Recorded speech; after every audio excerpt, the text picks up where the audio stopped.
I've often thought about what would the perfect player look like. It might play the game in a completely different way from the way that we play it. As a chess player, you want to know more about chess, you want to get deeper, and there is so much to learn. AlphaZero did a match against Stockfish, which was the strongest computer that we all knew, and it won the match. And all of a sudden I thought, wow, you know. Does this really work? How does it know how to do it? I started thinking, oh, it's quite interesting, and there's just a couple of games that went bang. And these were very exciting games, very attacking games, giving pawns away right at the early stages of the game. The other computers were thinking, well, that's too early. AlphaZero doesn't have any rules. It learns through experience. Really didn't think there was room for this huge attacking style, you know, never in my wildest dreams. There's even more depth than we thought in chess. It's like discovering the secret notebooks of some great player from the past. It explains AlphaZero's strategies. How does AlphaZero think?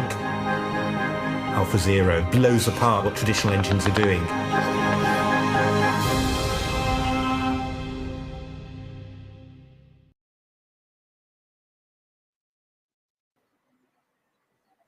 Hello and welcome to this stream. Hi.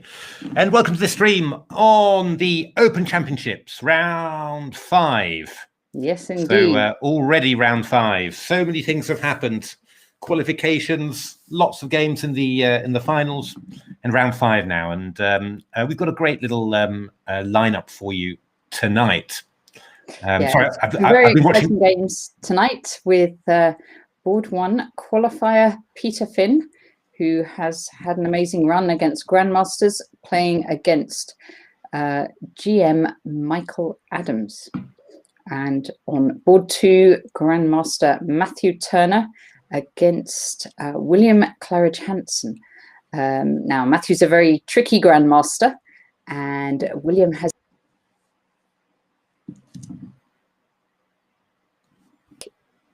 Oh, I've lost your sound, Natasha. Ooh. Okay. Well, I'll keep talking, shall I? And shall I? I'll leave and rejoin and sort of keep talking. You're back, Natasha. Okay, I will cancel and not leave. We only got as far as Board 2, so you haven't missed very much. And I was just saying how well both Matthew Turner and William Claridge Hansen have been playing. Matthew... he lost yesterday to Mickey Adams, but other than that has won all his games. And William's played some very good attacking chess. On Board 3, we have Ameet Ghasi against Ismail Mohammed Ayan, who's another qualifier.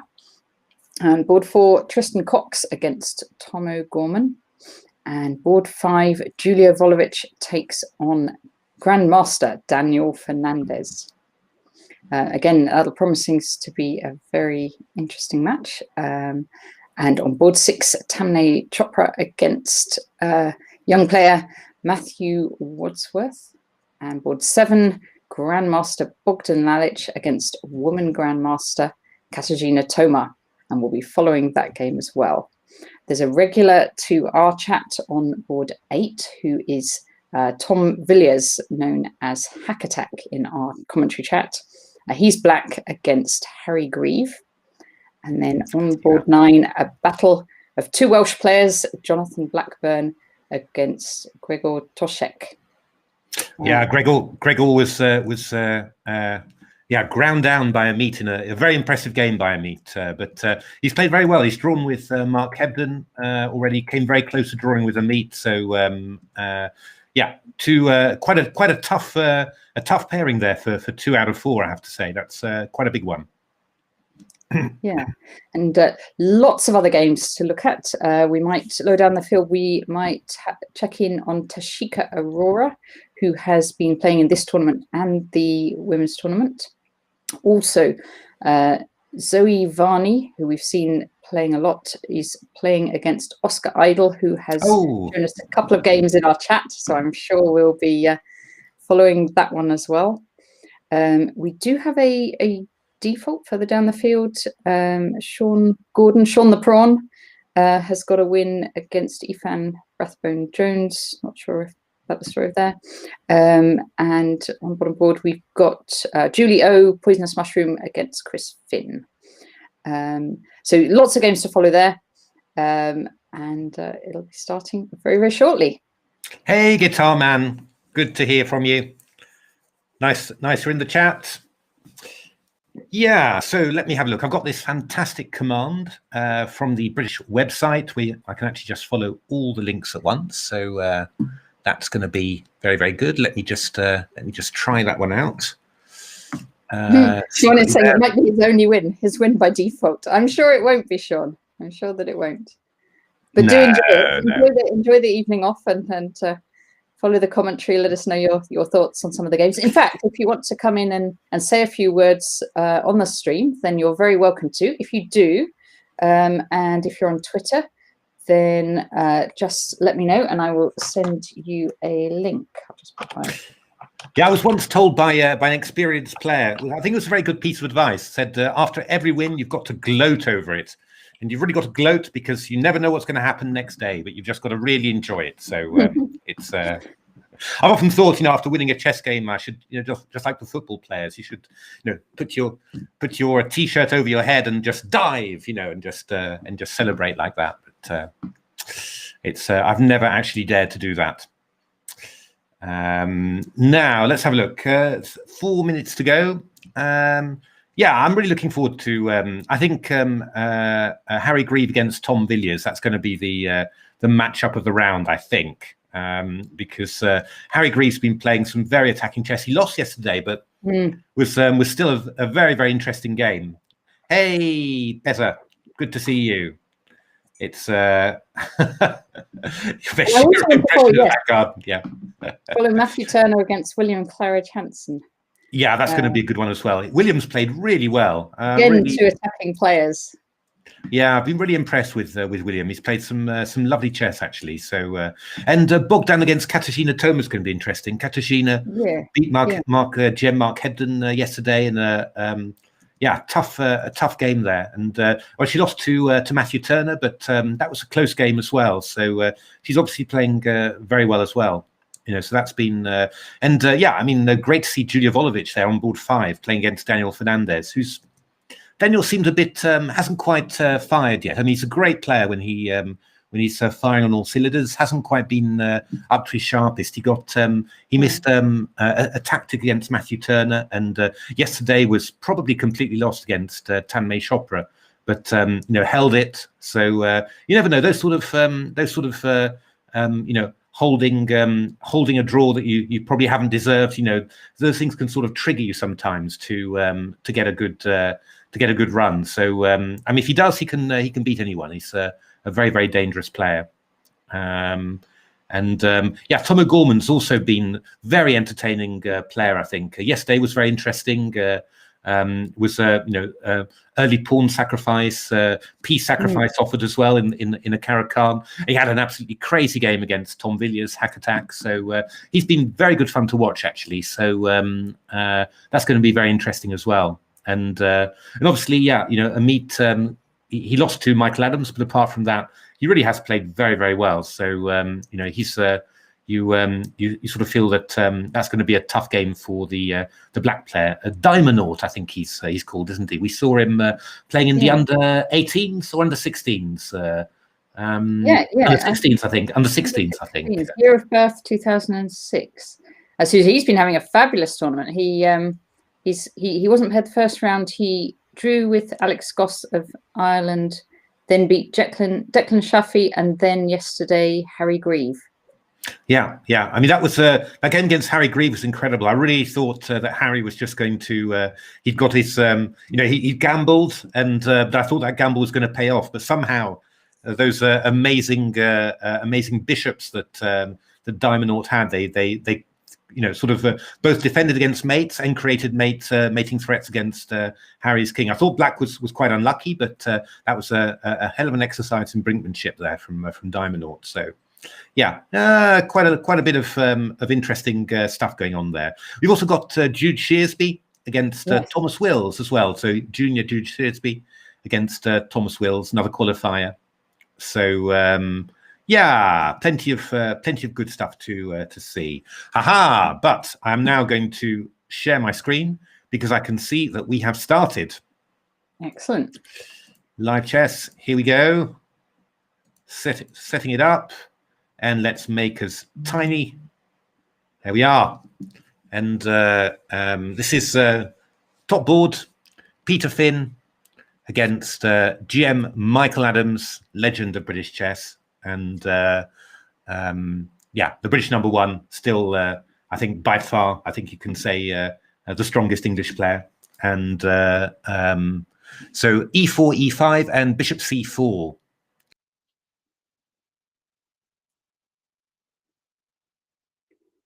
Yeah, and Bishop C4, you might. It's a good move. It's isn't the very main line, so you can do that to try and get out of the very main theory, but it can also turn you back into some quite theoretical openings depending on what black does. So white could, for example, play knight f3 and transpose back into something more common here. I don't know what Peter will do here, and what lines he's expecting from Mickey.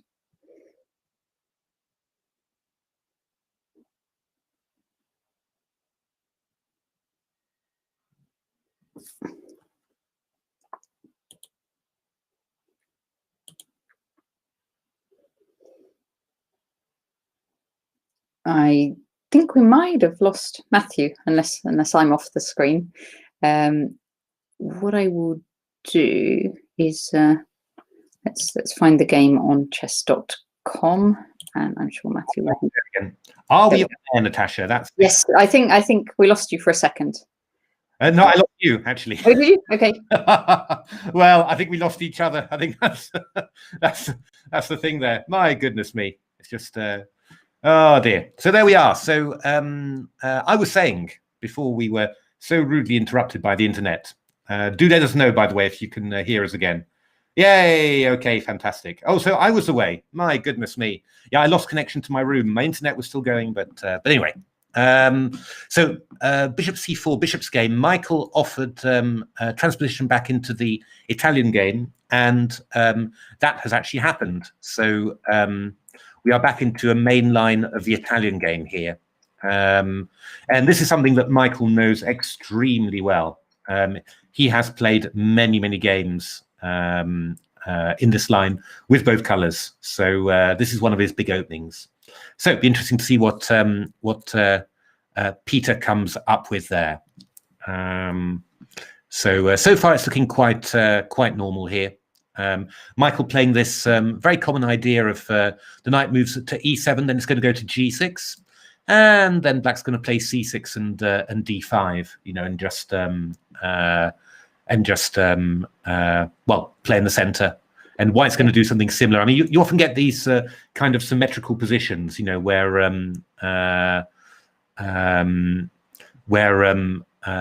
yeah, maybe white has a slight advantage because he's got a little bit more time, but still, you know, it's all quite balanced. So both players playing very quickly, so they must be in lines that they know well.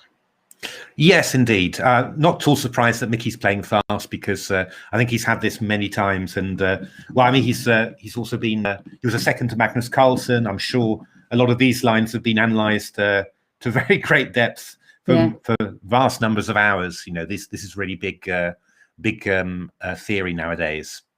Okay, so let's leave it there. That's Are you with chess base or without chess base, Matthew? I think I'm kind of without chess base at the moment. Yeah. So I'll but I might give it a go. I'll see. I might give it a go if I dare. But my chess base went to 100% all of a sudden during the stream this afternoon. So I'm and it's done it again recently. So I'm a little bit worried about that. But we'll see if I can do it. Oh, this is rather unusual. What else would we expect with William Claridge Hampson and Matthew Turner? So G3 knight C6. That looks normal so far. Well, yeah, quite interesting. I mean, I think with knight c6, so William was probably going to play e5 next move, just to clamp down on d4. Yeah. And so Matthew decided to to play d4 himself. Takes. G6. So William Claridge Hampton offering a Maroczy bind sort of structure, c4, bishop g7. But Matthew Turner doesn't go for that. He plays something very unusual, actually. He takes on c6. B takes c6 and castle. So just giving that, giving black that extra pawn in the center, basically. Very unusual position. I really do. I'm gonna try and check this on my database. So I'll try and avoid any sudden moves, because I'm quite intrigued as to whether this is known or not, actually. So knight f3. It's I imagine Matty T would want to avoid opening prep if he could, so go for something a little bit non-standard. That is possibly true. I mean, I think the thing about a Maroczy bind, if you think, I mean, I guess he's had a look at William's games, but if you think your opponent is quite well drilled in a certain type of structure, then it's often a good idea just to try and avoid it and give him something different to think about. So, but I am wondering about whether no, sorry, got to stop this. No chess base. So yeah, no chess base. He's just asked all the time for to create an opening booster, search booster, but that just it makes my machine just churn away for 100% for 8 or 9 minutes, which tends to leave the stream floundering somehow. So I'm afraid it's going to have to be just me. But this is I'm pretty sure this has not been played very often. So it's I mean, what could white do? I mean, we've got this threat against the b2 pawn, but is it really a threat? Well, I mean, certainly. Let me bring up an analysis board. Certainly. If we go, it's not really a threat. If we go, let me just make a random move here. If we go bishop b2, that really isn't a threat, because we've got a nice fork on here. Rooks. Forking rooks on about move 8. What we do have, though, is rook b2 could be a possibility, because takes. Obviously, we don't have the same tactic there, so that could be a threat. I mean, I was wondering about something like you've got various ideas. I mean, knight a3 is sort of interesting. If you go rook b2, yeah. I thought I might have something. Well, takes. I haven't got what I thought I did, but knight c4, is that a possible pawn sacrifice? Well, knight f6, that looks quite reasonable. I was thinking I could actually maybe take, go rook b1, and then find my way clear to doing something against this bishop. But actually, it's not that easy, because after queen there, you come bishop back to there, and you're nice and safe. So not 100% sure about that one. No, that's not so clear. So, well, I mean, I could go a good player move like knight c3. That's possible. But then I think, black's idea then, black's going to be reasonably happy, because if you go knight c3, you're not going to be able to get a pawn to c4, and then that means that black can play d5 a lot more easily. So, so interesting little move from rook b8 there from black. You could just go c4 straight away. Yeah, I'm going to go rook b2. So you've got to have something clever there. What could be clever in this position? I'm not sure, really, actually. I mean, takes. Yeah, it's still a pawn sack, isn't it? It's still a pawn sack, and knight f6. I don't think black's doing at all badly here. I think black's very solid, and go knight e4.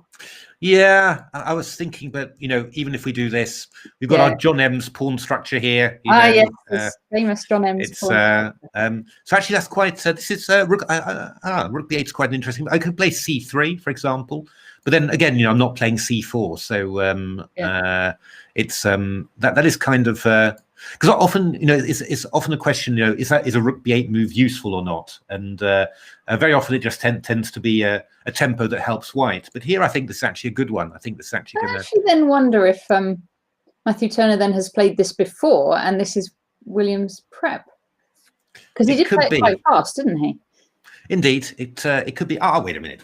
I might be able to research that. Oh no, I've made you really want to check your chess. Yeah, no, I really want to know, because this is quite quite interesting. But if I just do, I can do a prepare against. I can do prepare against Matthew Turner, and then we're going to see whether he's done this before. That could be quite cunning. Matthew Turner. How many games has Matthew Turner got in the database? I think a lot. Yeah, 1,131. So you must have done it before then. Well, you never know. 1,000 games. Yeah, this is so 500 as white, I guess. So knight f3, not his main choice. Knight f3, I have to say. C5, g3, knight c6. D4. Indeed, he's played 2 games with this. C takes d4, knight takes d4, g6, bishop g2, bishop g7. He's played knight takes c6 before. There you go. Turner against Uriah Heep, I think. Oh, good lord. You'll never guess this, but after bc6, castles, rook b8. This has he has actually done this before. He's had this position before. And did he win? He did win. He played knight d2. Yeah, he's done it again. Yeah, he's done it again, indeed. And then black played knight f6, just as in this game. And he went knight b3. Indeed. So we're still following his game, knight b3. Yes, and I imagine William knows. I imagine William's looked this up and indeed. So okay. So in that game, his opponent went His opponent went. Let's bring up an analysis board there. His opponent went castles in this position, and Matthew played bishop f4, and his opponent played d6, sacrificing this c6 pawn. Which I suppose he was maybe thought this was a little bit awkward.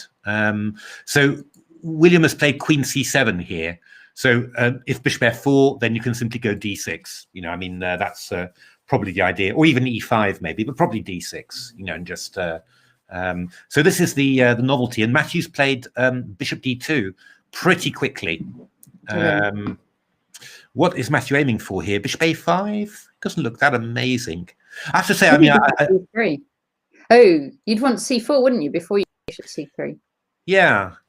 It's I think it is just a position, basically. I think this one, you know, it's nothing amazing or fantastic, but I think Matthew's probably going to be happy. He's just got a slightly unusual position.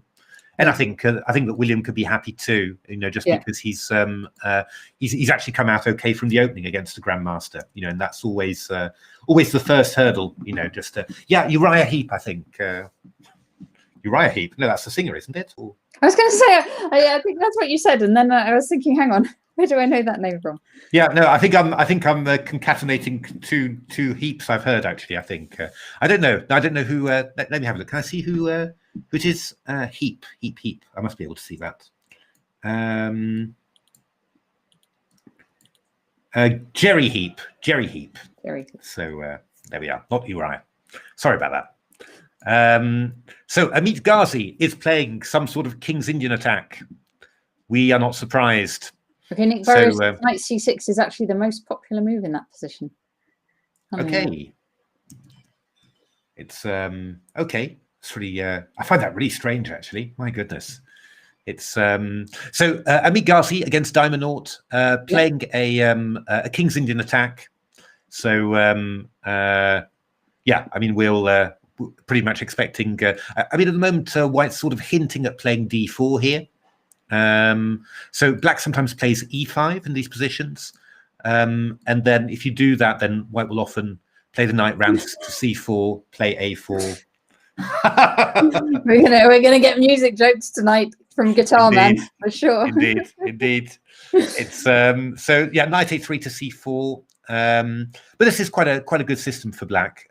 If you avoid e5, what can happen is you can just get a little bit squashed if you're not careful. I mean, the other way of playing is to try and organize yourself so that, for example, I mean, not this move, but that you can meet d5 with d4. f4 with a move like this, and then play f6 and this sort of stuff. But it's a little bit hard to. I always find, you know, you end up playing waiting moves that you don't really want to do there. I mean, e5 is a very simple way of playing, you know, and I think it's always, yeah, I think it's always the easiest there. Now we've got Rock Troll against Tono Gorman. Oh, this has been That's appropriate. Rock Troll. Indeed. Oh yeah, indeed. So this is a Benko, and we've got a sort of old-fashioned line here. Actually, e3 was very popular. Not supposed to be that amazing anymore. So queen b6. So white actually gives back the d pawn, takes the b pawn, gives back the d pawn, but it's got quite a bit of development there. So a4, e6, castles, bishop e7, e4, takes on c3, and bishop takes c3. So yeah, looking at this position, black goes f6. So this is, I think this is quite well known actually. This bishop is attacking this pawn, but it's not really going to stop black from castling kingside, because we'll have a pin along the d file when that happens. Yeah, I mean, black's got a decent size center. Bishop's attacking the pawn on e4. Knight can come around to c6 eventually. It's a square on d4. Yeah, I always quite like these positions for black, really, in the long run. But white should have some chances in the short term. You know, so you've got to make the most of those. What would white want to do here? Yeah, I mean, 5 looks a bit odd, but it's certainly one thing that occurs to you, because the idea would be that if black goes f5, black could castle, but that would, if you castle, you'd maybe be opening up your, you could open up the center a little bit. E5, f5, the idea would be to go knight d2, you know, and just put the knight on c4 and try and clamp down on this square. So e5 is a possible idea.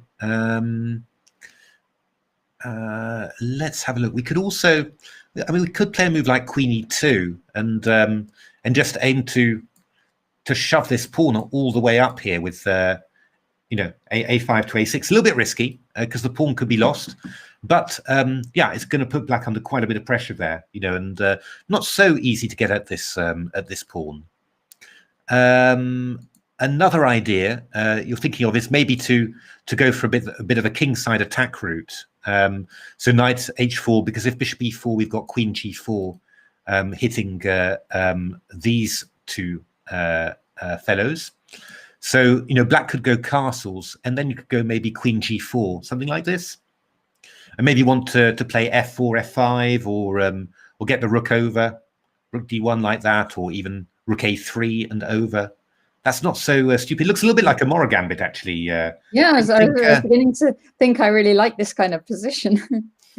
That's completely possible. I mean, we could do the same with knight d2, you know, and then play for something like f4 afterwards. With castles, maybe f4 or something, and queen h5. The one thing we've got to watch out for is that after you know, in this sort of position, then we've got to watch out for a d5. And this bishop on c3 is getting seriously embarrassed. So I think that something like knight h4 would maybe be a little bit better. Let me see whether I can put this into a database, and whether it'll actually tell me what's been done before. Knight c3. Oh no, wrong, Matthew. C5, d5, b5. It's a variation I haven't seen for quite a while, this one. I mean, you know, white players have tried many different ways of refuting the Benko. I mean, essentially, once they realized that taking all the pawns wasn't really going to be a refutation, that black was always going to find some way to get play, then yeah, I mean, you try and make something of this. But yeah, in actual fact, I'm not getting any games in my database. I will just check my correspondence database, because that's always that always reaches the parts that other databases don't reach. No games found. So I'm wondering exactly where we diverge then, because this looks like a fairly normal position, I have to say. Okay, so bishop, it was maybe bishop e7 the unusual move there. Could have been. No, bishop e7 was normal. E4.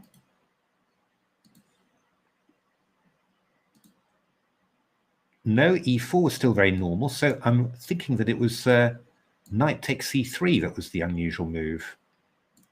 No, not knight. Okay. So it's actually Tom's move f6 that's the unusual move there. Okay. So normally black was was castling, which is not so surprising. Some brave souls. So normally in this position, black was castling, which doesn't seem so unusual. And some brave souls were even taking the pawn on e4, but that's quite risky. So this move f6 is unusual there. Okay. So it looks quite plausible, doesn't it? Rock Troll has not let me down. Knight h4 Okay. castles, and I'm pretty sure Rock Troll's going to swing in a queen g4. He's played. He has actually lived up to his name and played very aggressively there. So yeah, all through the tournament. Let's have a look. Julia Volovic against Daniel Fernandez. Rather unusual opening there. So a6, a4, bishop f5, queen b3, and rook a7. That was a maneuver that was pioneered by GM Julian Hodgson. Okay. And yeah, the simple idea is the rook's not very well placed, but the queen isn't amazing here. It normally moves away, and then you'll just move your rook back. That was his idea. You can try, ideas like a5, for example, to try and get a5 to try and get a queen into b6. But yeah, solutions seem to have been found for against most of these things. c5 is quite interesting from Julia. Just clamping down on this square and yeah, and just trying to really make this rook a bit of a weakness. Knight bd7, stopping any hopes of queen b6. Knight h4, interesting. Trying to get the bishop there. And bishop g6. So yeah, I mean, I'd expect white maybe to wait just a little bit, maybe play the bishop to f4, play the pawn to e3. And then at some stage, I think this queen is going to move and you're going to try and play b4 to b5. Quite a sharp position, actually. Got to watch out with white because e5 could be coming in. So if bishop f4, it could well be that e5 is quite a strong riposte there. So so complicated. Interesting opening there. Oh, Bogdan against Katarzyna. Has Bogdan already won a pawn here? Oh. My goodness. So we got a Grunfeld. Bogdan gave a check here and then played the move knight e5. Now I'm trying to remember my theory here. Trying to remember whether this was is a known pawn sacrifice or a known pawn win, actually.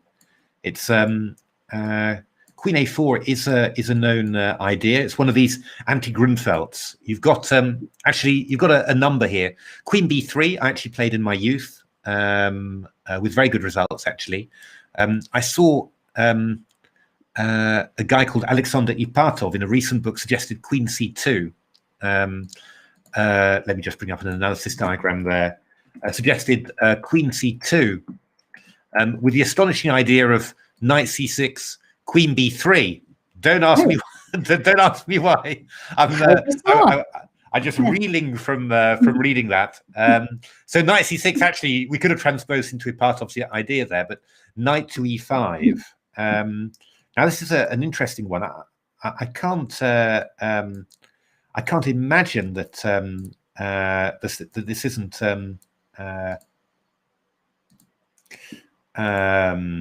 that this isn't a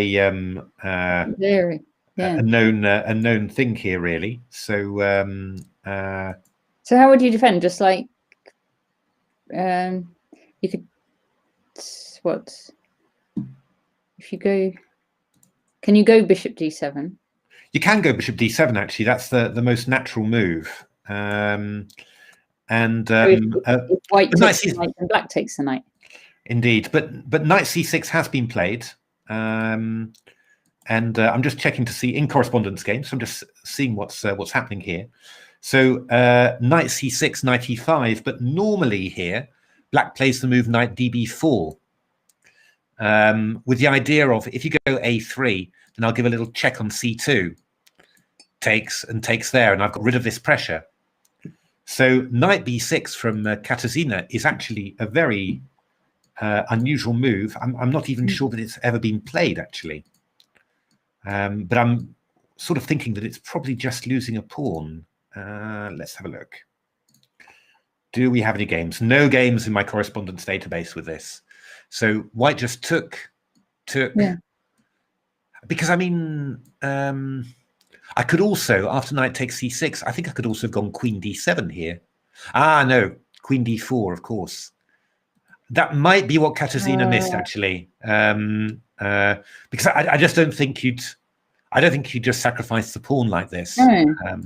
I mean, white's, you've got a little bit of compensation always. You're playing a Grunfeld, you know, but this is really just a pawn for white. You know, it's it could well be. If I had to guess, I'd say that maybe Katarzyna missed that. You know, this little tactic, which would just win a piece, because obviously, if you take the rook, then if you take the knight, then I take this rook. Yeah. So interesting. So Bogdan, in principle, with a very good start there. You know, pawn up from move 8. So Harry Grieve, we got a very that was a very look what Thomas did. D4, E6, knight F3, bishop E7. I think what I'm assuming is that Thomas noticed that after knight F6. Harry often played the colle, not the colle, the what's it called? Oh my goodness, I've lost my memory. You know what it is? 3 bishop g5 anyway. Torre. The torre. That's the one. So he's gone bishop e7 there to get him out of the book. Very clever. We don't actually have a great French here, I have to say, because we've got an advanced French now where black's played the rather unusual move bishop e7. So I mean, in principle, white's got pretty much everything that he wants there. But so Tom's relying on Harry not knowing the French. That is the point, I think. Presumably, Harry doesn't play 1e4 very much. That's the idea. Knight e7, a4. Ooh, and now Tom has played g6, which is another very unusual move. Looking to play the bishop to g7. I'm fearing a bit for Tom, to be honest, because I really don't like this concept at all. But because if he was trying to avoid bishop g5, it's kind of looking tempting at some point. Yeah, bishop g5 now. It's true. Yeah, you've stopped bishop g5 on move 3, but I think it's coming with more effect now. Yeah, so I think Tom's in a bit of trouble here already. But you know, I mean, that's all part of his game, isn't it? Really, I mean, he plays all sorts of stuff. Yeah, he'll get into an unusual position and then play it from there. Yes, indeed, Guitar Man. That's true. With the queen, when it wasn't a powerful piece before, you would indeed have played queen c2, queen b3. But obviously, we've advanced since then. It's this is very interesting. This is a Monbinoni. Let's have a look. I even know a little bit about this because I've been reviewing 2 books on the Monbinoni. So let's see whether I've actually remembered anything. So bishop d3, b5. This is all mainline theory. Knight takes b5, the main line. Knight takes e4 was very popular for a while. Let me just bring up an analysis diagram. So knight takes e4 was a very popular way of playing for a while. Bishop e4, rook e8. You know, you're going to get this piece back. They came up with this incredible idea, knight g5, with the idea of h6, knight e6. You know, when I'm actually blocking the e file, and if you go f takes e6, I castle, and you just got, you know, weak pawns everywhere, and also the threat of here and bishop a8. Oh yeah. So they play rook e8 now. Castles, knight takes e4, and this interesting move queen a4. And now I'm trying to remember what on earth. What was this? Did I take some notes on this? Knight takes b5, queen a4. I'm finding it hard to remember what this move was. Castles knight e4. Yeah, this wasn't supposed to be. That's correct. This wasn't supposed to be anything at all for white because you play this move bishop d7. Okay. And after bishop takes e4, you've just got bishop b5, queen b5, and rook e4. You know, and you've just completely equalized there. Queen b7. We've got knight d7, for example. Yeah. So this move queen a4 was not supposed to be anything, but Welsh Tiger has played the move c4. Interesting. Okay, pawn sack. Yeah. Now I'm of course I'm going to I am intrigued by this, so I'm just going to have a quick look in the database, just to have a look. What is this known at all? Because I've certainly never seen it, but I'm not a world expert on this line. So rook e8, castles, knight a4. It looks like an incredible pawn sacrifice. c4. Let's see. Correspondence database. Tell me. No games found. So this looks like a completely new position, at least in correspondence. Yeah. Really good. Because if you take, couldn't you take that? Say you take it with the queen. Yeah, queen or bishop are both. I'm wondering what the point is against both, actually. So queen c5, queen c4. He's gone knight c5. So what is the idea here? Well, we're attacking this bishop on d3. I guess that black's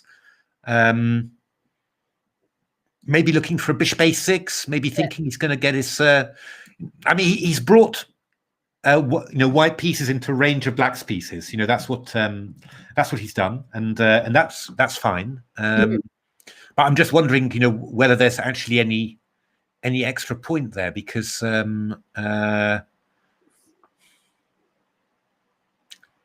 mean, for example, yeah. If I throw in a bishop g5 or bishop f4, I could go bishop c2 as well, which I'm. It looks a bit greedy just to hang on to everything, but I am wondering exactly what black has got after that. Maybe knight d7, but knight d7 I can take on d6, and we'll go bishop a6 maybe. Knight b5, but I could even go queen f4 in this position. Ooh, I don't know. Bishop c2. I mean, if you go bishop a6, I just go a4. That's the idea. You know, and I'm really solid on here. Yeah. And when you go knight d7, I'm just going to do something sensible. Yeah. Something sensible, like rook d1. I don't know. It feels like black's going to be struggling to get that pawn back, you know. But I'm a little bit. Oh, good lord! White played bishop g5, and I was sure black was going to play queen b6 here. Yeah. But black's played f6. Oh, but this is really ugly. This is really ugly. You never want to play f6. All right, so bishop back to f4 on d6. Yeah, just f4. Oh, he's played bishop e3 here. Also decent. I mean, if you take on the knight, you can then uncover an attack. Yeah, I'm not sure why you wouldn't play bishop f4. Actually, that's just slightly. That looks like a very good move to me. But yeah, I mean, might be looking for bishop c5, d6 check. Oh, but you can block it. Yeah, and I was thinking knight c7 forking the rooks, but you can block on. Yeah. Maybe you want to put your knight in on d4. There's so many ideas for white, aren't there? There are. No, but this is just this is awful in principle. You know, it's just I think black's just got his theory completely wrong there. But it's really strange because, you know, it's just one move you need to know, really. Bishop d7, and you're doing great. You know, so yeah, the c4s are really strange. I think he's just got his lines confused there with another variation.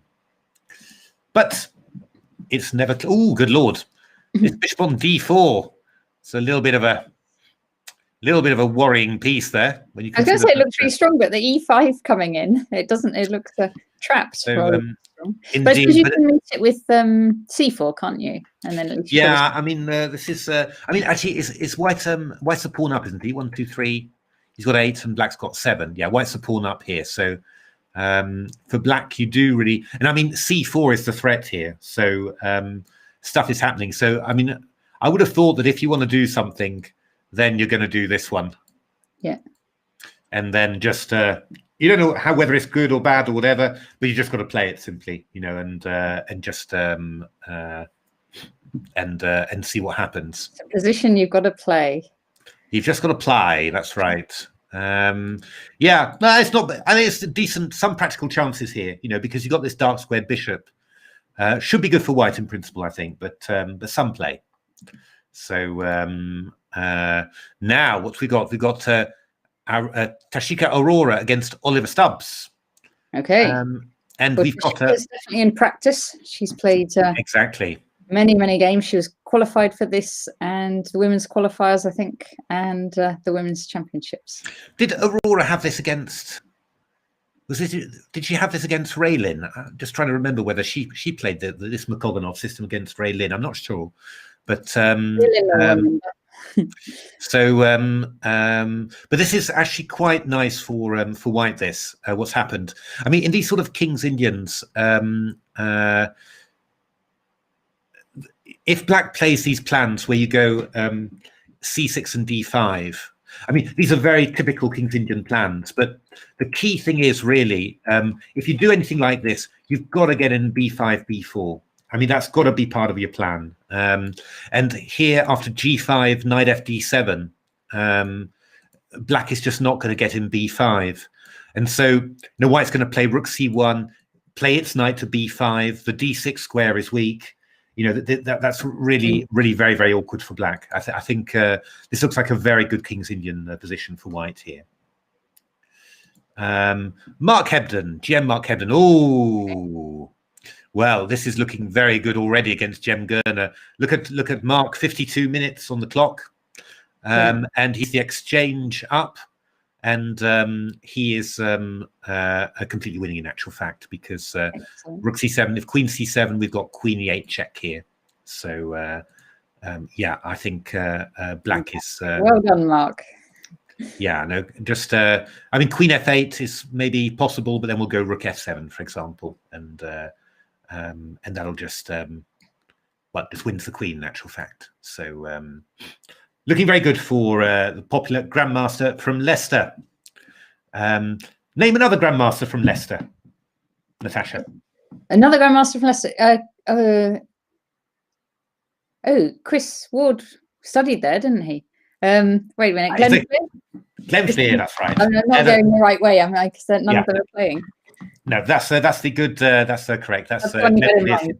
Yeah, the other big Leicester City fan. You know, that's the. So no, Chris Ward. He's a Kent Junior. Yeah. But I think they were all studying in the same place. There was Chris, John Ems. They were all in the same area at one point. Okay. Or Nottingham. I'm now getting completely confused. But I thought he had a Leicester connection. Okay. It's no, I just know Chris. I know Chris Ward, so Grandmaster Chris Ward from the early Kent days. He was always around there.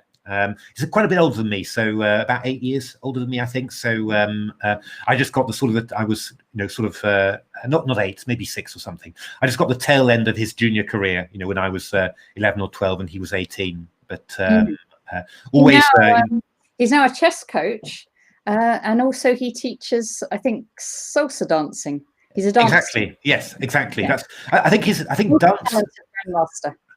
I think dance teacher. I think that's his main. That's his main occupation actually, and also does a little bit of chess on the side as well.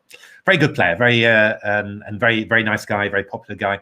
Author of many books and a big expert on the dragon back in the day. So. Yeah, so black has played queen f8 here, so I'm expecting. Oh no, black. So that's the move I'm suggesting. But yeah, and then rook f7. That's much what we're expecting. Queens and pawns. Jude Shearsby against Harry Twills, and we've got not a super interesting position, but a very typical position. You know, 2 pawns on against 1, 4 on the king side against 3. This is a sort of position that Grandmaster Keith Arkle likes enormously, you know, having a kingside pawn, and actually this one's probably a little bit tricky for white because this knight's covering the C3 square, and it's a little bit awkward there. So I'd expect. Actually, come to think of it, how are you getting this? How are you getting this knight out of trouble? Yeah, you don't want it to get forked. So what? Actually, yeah. Yeah. This is a bit awkward actually, because say maybe rook d2, maybe. Yeah. Rook d2. And then the knight goes back to d4. Yeah, I can go rook d8 maybe. Yeah, it's probably not terminal. It just you've got to be a little bit careful here, because I mean, obviously rook d3, I've got queen b5. If I go rook c1, the point is I just go a6, and the knight is hanging. So I know what Guitar Man is referring to on his videos. Indeed. What an episode that was. Episode of Lowdown. Yeah, no, it's there's a great scene in there. So for those who don't know, there's on the Mask Game videos, there's a bonus feature called The Lowdown, which was a TV program about, I don't know, talented kids that that I got asked to do when I was playing for my international master title when I was 14. And there's a great scene in there where, carrying a rugby ball at my school on school rugby pitch, I carried the ball and career through everyone. You know, it looks wonderful, but of course, I mean, I've got horrific eyesight, so I always played rugby without glasses, so I was awful at it. And but they all parted to let me go through. You know, and it was a wonderful moment, one of my proudest sporting moments there. The only chess player that's been on a program like that. There was I remember they did one where they had Maxime Devereux. Do you remember Maxime Devereux? Oh yeah. And they made him into a football coach for a week. And oh, good lord! He was can a chess player adapt to becoming a football manager? Yeah, he did really well. It was very good. But they were sort of doing a thing where you change careers and.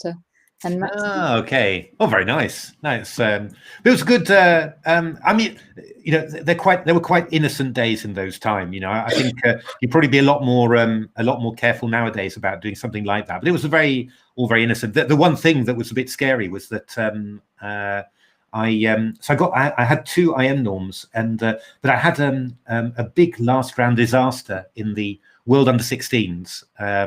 Where I messed up a game that I should have. I needed a draw to get a medal, and I played terribly and lost. And it had a big psychological effect on me, and I really stopped believing in my openings. And I played the second game against James Howell. Played again one of my super sharp openings and got completely destroyed.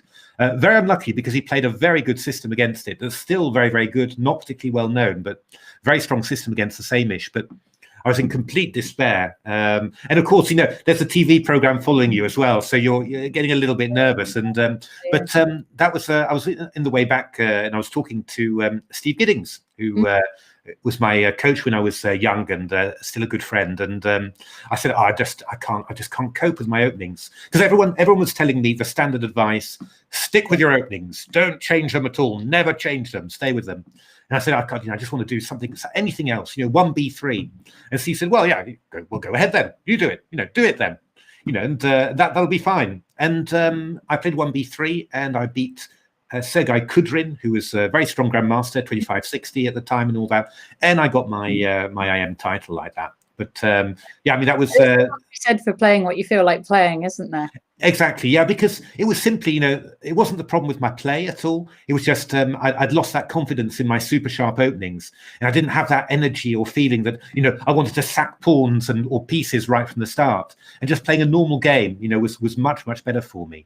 So now Steve was he listened, and he gave exactly the right advice at the right time there, you know. So I owe him a lot for that. It's but that was anyway. Sorry, that's a huge digression on on my chess career from 25 years ago, or longer, 30 years ago. My goodness.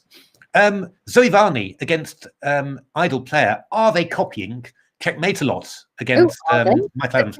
Well, how funny. It's a very similar one there, actually. It is. But Zoe's playing. I think Zoe's got her eyes on a kingside attack here. She's not swapping off pieces or anything. I think she's avoided an exchange of light squared bishops. I think Zoe's going to go for d4 and try and get something going there. So that's interesting. So which game is copying the other? I think. Well, Mickey would, I suppose.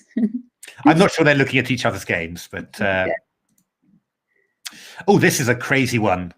Look at that opening. My goodness me. Was this a misclick? What do you think? D4 F6. Oops. Oh dear. Oh yes. I think he probably meant to play F5, I think. Yeah. It's but anyway, so E4, clever. and oh, I've lost your sound again, Natasha. Yeah. Oh, okay, you're back again. Just carry on talking and it'll come back, I'm sure. Yeah, I can hear you again now. So so knight c3, bishop g7. Oh, this is incredible. So this is, I can't remember the guy's name. There was when I lived in Holland, there was I played for the Amersfoort Chess Club in I don't know, second or third division of the Dutch league. Lovely people, lovely. We gave a number of talks there. And they're absolutely lovely people. But they had a guy, not at the time I was playing, but just before. He always played these systems with knight h6. So in one game, I played knight h6 in honor of him. But he always played one knight h6, but then he played these systems: g6, f6, bishop g7, knight f7, and he got an incredible number of wins with that. Well, this is improvisation, I think. But oh, look at this! This is actually. Well, I don't know. I mean, this is pretty far out. This really, but Black's at the Lloyds Bank Masters way back. There's a chap called David Curtis, and he would always line up his pawns on the third rank. And we knew he was going to do it, but it was still really hard to break through because it was quite solid. And he'd do like, I don't know whether f6 was one of them, but a6 and b6. He'd do a lot of pawns like this.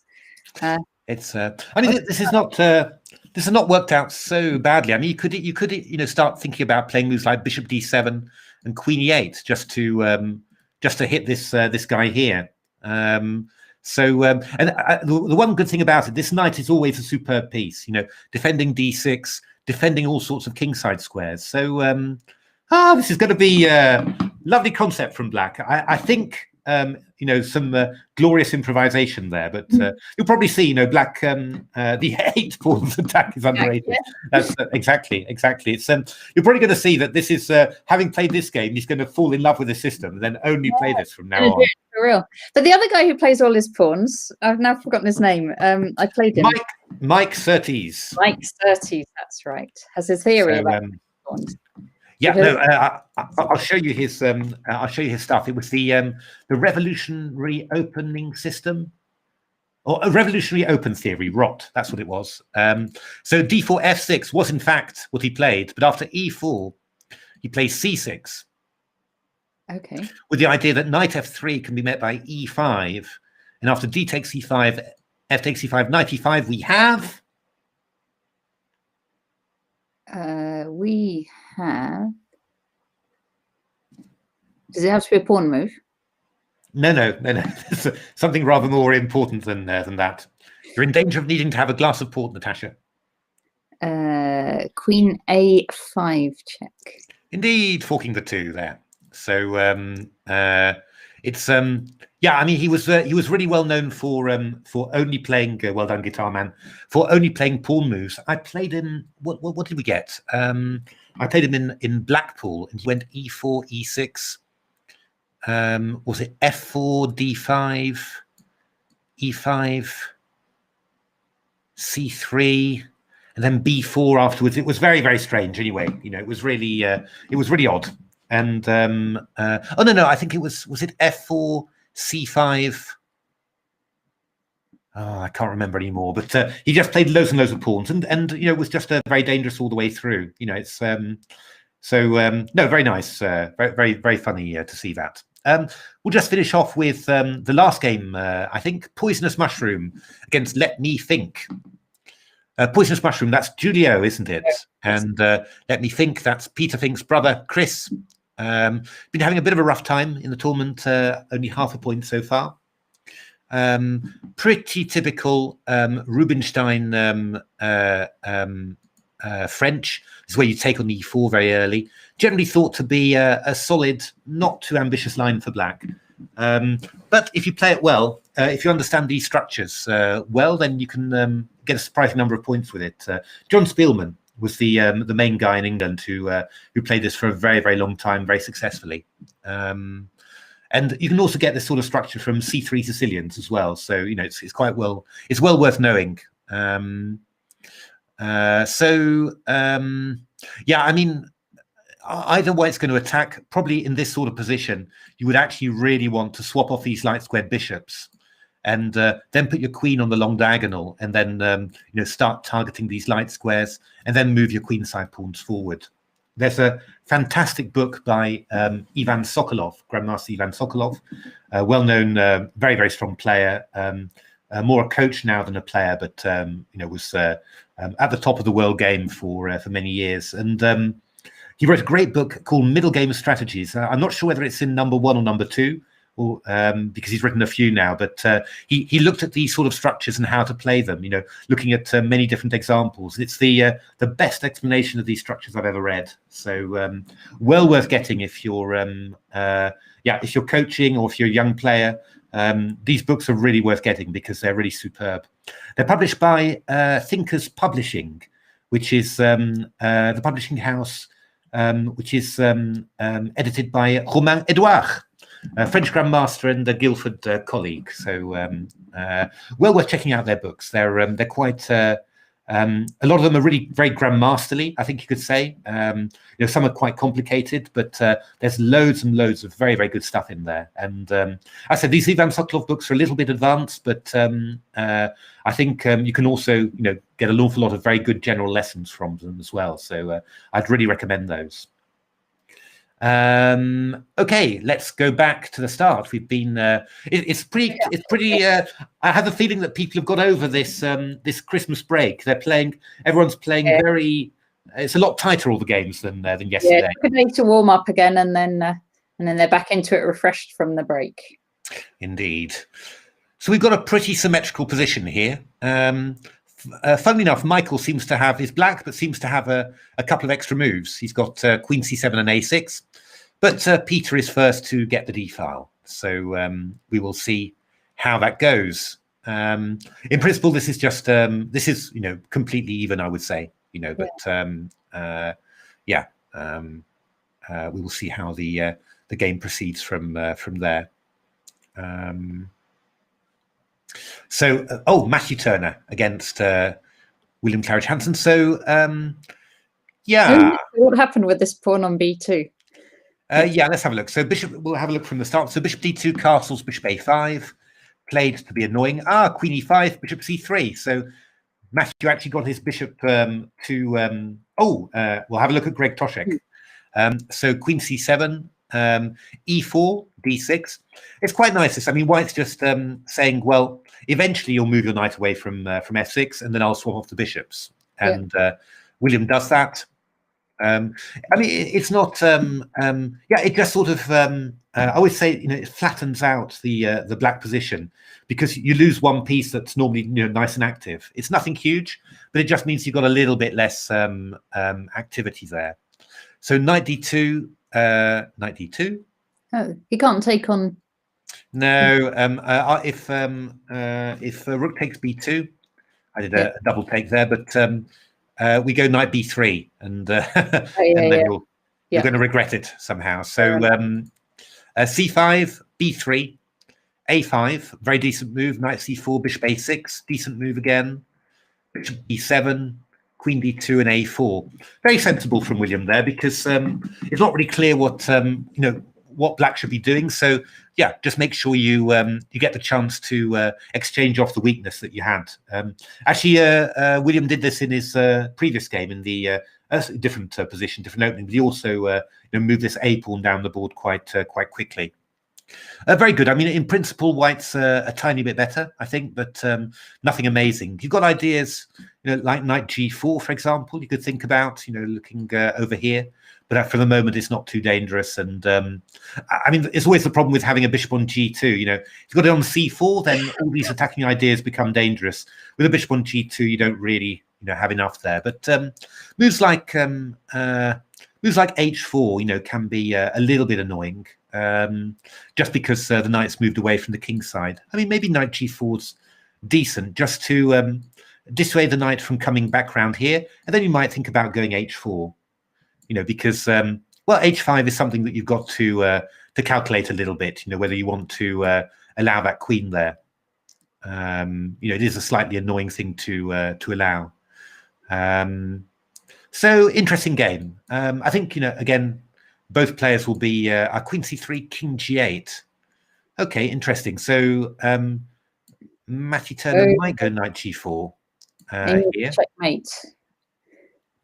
Aiming for checkmate, but I think that what you could do after knight g4 is just play h5, I think. Okay. Because obviously knight h6, you get your knight trapped like that. But, I mean, not impossible. You could play knight e3 again and claim that this is just a weakness. Or you could just keep this in reserve, and just say, well, I might go h4 anyway, like this. And if h5, then you could maybe consider going g4. These are possible ideas. Maybe a bit crazy for now, but all possible. It's a tight one, this one. I think, Matty Turner's trying to find some sort of edge somewhere, and I think Williams, trying to keep the position basically, and not give him any target. So tough fight, typical tough fight between a GM and a weaker but strong player. So now let's have a look. Gregor Toczek against Welsh Tiger. We'll have a quick check. Ooh, yeah. Okay, so what the queen? Yeah. It's yeah. I mean, it's exchange sacrifice. It's yeah. I mean, so this is the one where he sacrificed the pawn in the opening, isn't it? Indeed, yeah, yeah. And now he's sacrificing the exchange to try and make something of it. Yeah, it's not great. I mean, I think maybe queen c2 or queen c4 and then a4. I mean, black's. I think it's not a bad practical choice actually. I think black's going to play f5, maybe come on the e file or on the c file. And he's got some play, but I mean, in principle, it's not enough.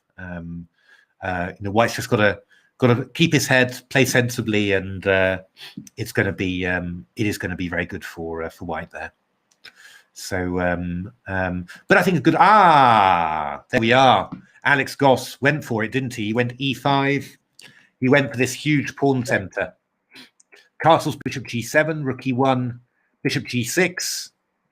White played this b5 indeed, so he's got his pawns rolling, and now black's got some pawns rolling. But g4 has come in. And that's a little bit g4, trying to just break up the pawn center that black's trying to build up here. Yeah, that's a little bit less friendly because I mean, we can't go rook e8 because then we go bishop c6 here. So it's going to be a little bit tough to defend this pawn center. I mean, maybe what you should do is go rook f8 here. Actually, that might be a better idea with the idea of takes. So rook f8. If takes, I take here. And if you go rook e4, then I've got rook c5 with a discovered attack. And if you go bishop e4, then I go rook c5 again. And, well, I've got the chance maybe to take this one, and claim I've got some pawns. I think rook f8, first glance, seems to be the only thing that might be possible in that line. So white wouldn't want to open that up, I suppose. Can that be avoided? Can you go? Well, something else. It's not easy to because if I play c6, I go king c7, and then you've got no more pressure on e4. So I'm not 100% sure what white would actually do there. I mean, could you improve? The question is, can white wait a little bit and improve his position before? Yeah, get the king. Where would you want the king? A3, something like that. Yeah, I mean, protecting b5 is quite a good start because when black goes rook f5 takes c5, then at least you're not going to lose this pawn as well. Now we really need a move for black here to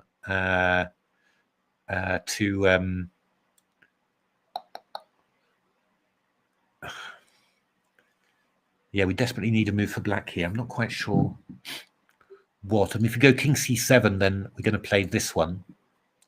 Rook f5, bishop e4, check, and king b1. And, this is looking a lot better for white here. We've really kept control. So we need a good move after a4, but it's not jumping out at me. What can I do about this one? I mean, I can play a move like d3, but I don't think this is really working, unfortunately. Rook there, bishop takes, rook check, king b1 again. And I've got this diagonal, but I can't do very much with it, I'm afraid.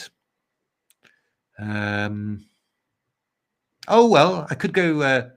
Yeah, I mean, I could try rook c2 with the idea of bishop g6, rook b2, and a draw by perpetual.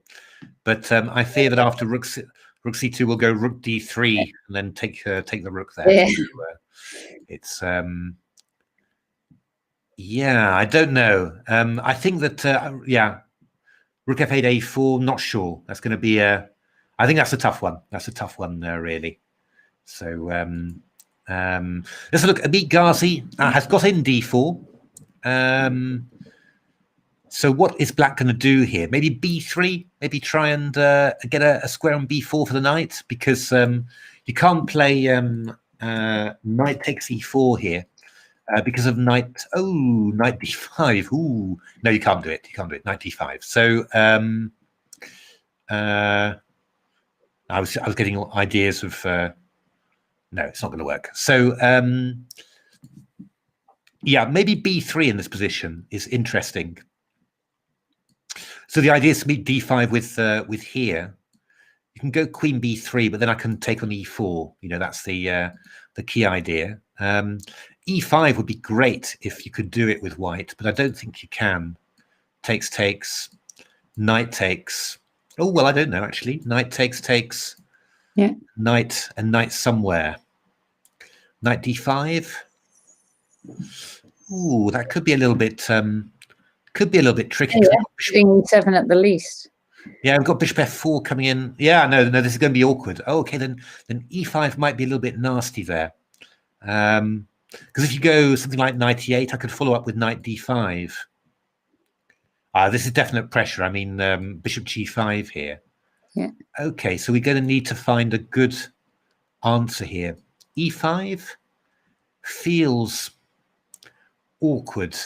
I mean, d5 is probably quite good here because this knight is not very well placed. I mean, if you went knight e7, you've got to calculate whether this is any good at all. And d6, for example. Maybe not too dangerous, but could be a little bit awkward. I mean, we go rook a7. Might this be an idea? Possible. E6 could be playable, maybe. E6. I do like white, though. I think white's done quite nicely here, and it's got a little advantage there, at least. Rock Troll has done his duty and moved pieces over to the king side. So f4, knight c6, rook f3, rook e1, knight d4, rook g3, f5, rook a4, queen h5, and queen a6. Yeah, this is like we were talking about before. Indeed. So what can white do in this position? Does white have anything? Obviously, a move like knight g6 is kind of obvious. Yeah. The question is it strong? You're obviously not going to take it. Well, I am actually threatening queen h7 check here. So it does actually have a serious threat. Yeah. Very nice. With the idea, queen h7, king takes rook h. Yeah. So rook h8, mate. for example, here I just take. Oops. I just take and rook h3 and rook h8 mate. So this could be a little bit tricky because he's ef. I just go ef here. Yeah, now you're hitting e7. Yeah, is this possible? Maybe because obviously here queen h7 doesn't work, so I go ef. You could go knight f5. This idea. So again, queen h7. Unfortunately, it's not going to be mate because I take your knight on there. And if I go queen f5, then you go fhg. And queen g6. It's not quite clear whether I'm going to manage to mate you or not. I could play a move, I think, like rook a. Well, even rook h4. I've got various ways of trying to stop you from mating me. And I mean, I could go something like rook a1, rook h3. I'm threatening queen h7, queen h8, but I just take off and go bishop d6, for example, and I've got this escape route like this. Oops, king there. Yeah. Check and there. So I think e takes f5 might be an idea. Now the question is, can I do something? Take on e. No. I can try rook h3. Okay. Yeah. Then you go h6. Yeah. And then maybe I just go ef quietly, and I'm threatening e7. Yeah. That could be quite unpleasant. I mean, I can go rook a1, but then I just come back to e3, and I'm still threatening this guy. That might be unpleasant. Something with knight f5. Do you have anything better? Could I take on e7, actually? Is that possible? That's what I was thinking, yeah. Because obviously rook e7, I go takes, and queen e8, mate. Okay. But you can take back with the knight. Yes. Okay. And then what? Rook e3. Yeah, I'm going to go knight g6 to f8. And as we were told in the chat, with a knight on f8, you will never be mated. No mate. No, that's not 100% clear. Let's just have a quick look again after knight f5, because it's a really well. I could go rook h3 here. Actually, this is very strong. Actually, sorry, I missed a detail there. So hg allows queen h8 mate, and obviously h6 I've got queen f5. Yeah. And just knight h6 I've got knight e7 check. Yeah. Sorry, I missed that was a bit silly. I missed that. So yeah, that means this then looks very strong. Completely winning then. I'm starting to think that, yeah. I don't know what you can do against knight g6. I mean, you can play h6. This is possible, but at the very least, I could take and go queen h6, which is okay. Then you go ef maybe, and you're defending the third rank like this.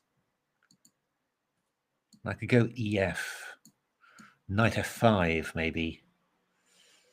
H6. That might be the only move. I mean, I'm also wondering about. I think unfortunately he hasn't played it. Okay. He might have played something better. Oh, bishop d4. Wow.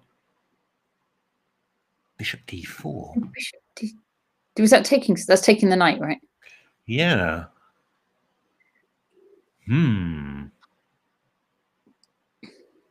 That feels strange. It feels strange. I mean, in general, you can sort of say, this is like a defensive piece, so getting rid of it. But the point is that rook a1 now it's got a real threat. You've really got to take some action against it. Whereas before, the bishop was actually, covering it. So it was, and also this diagonal feels a little bit more open now. So I mean, there might be, if there's a win, then fantastic. That's cool. But I'm not sure, because if you go knight g6 now, I mean, black will play h6 again, I think. So knight g6 will play h6. Okay. Knight e7, rook e7. I don't know, queen h6, we go rook a1, and our counterplay starting already, I think. So Yeah, I don't see the need for that move, bishop d4. To be honest, I'm wondering whether whether white thought, oh, we want to get, I don't want to allow this e takes f5 thing, but yeah, not sure there. So pressure on Tristan to find the sack. Tristan, that is Rock Troll. Oh, is that Rock Troll? Sorry. Okay, yeah. Okay. Let's have a look. What do we got here? We've got Chris Fink doing quite nice. He's let his king side be damaged there, but he's got a very powerful rook on the 7th there. So looking good for Chris Fink.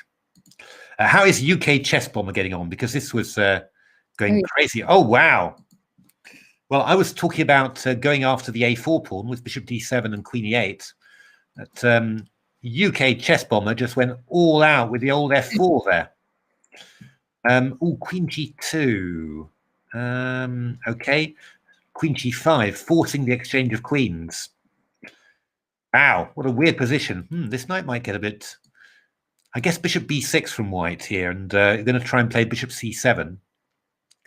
But you might consider playing a move like bishop h6 and just trying to trap this this offside knight on h8,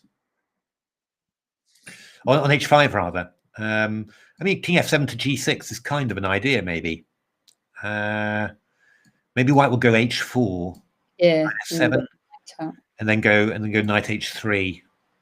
It's a weird old position, this one.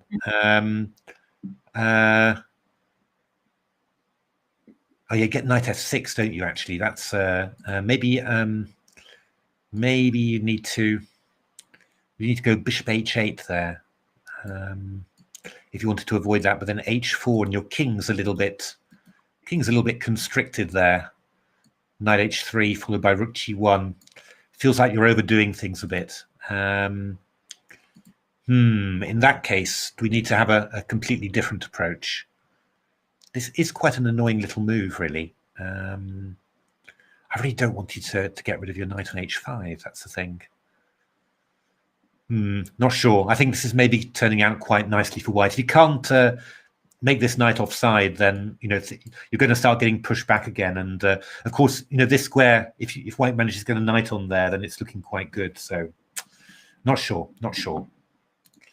Horsey chess against idle player. Well, white did go d4, but black's managed to exchange off stuff in the center. This is very pleasant for black, actually. I have to say, just isolated queen's pawn and very solid, no real attacking chances for white there. So I think a slight advantage, a leading development as well. So slight advantage there for Oscar. Let's have a look. Queens and pawns to Shearsby. Yeah, we thought he was going to have problems getting his rook out, and that has indeed turned out. Now it's 2 pawns up in a major piece ending there. So very good chances for Harry Wills there. I think a move like queen c5 feels natural. Aim for some spots like f2, and also protect the pawn, push it on. Not trivial, never trivial, these these major rook piece endings. White can try and double up on the 7th like that, but yeah, should obviously be winning for black this one. Queen b5 also not. Queen b5 is not bad. Coming on f1 probably. Yes, indeed, that's much stronger. I was missing that one. So yeah, that's a good move. That's yeah, annoying white's pieces basically. Rook on d7, isn't it? So you can't defend with rook e2 or something like that.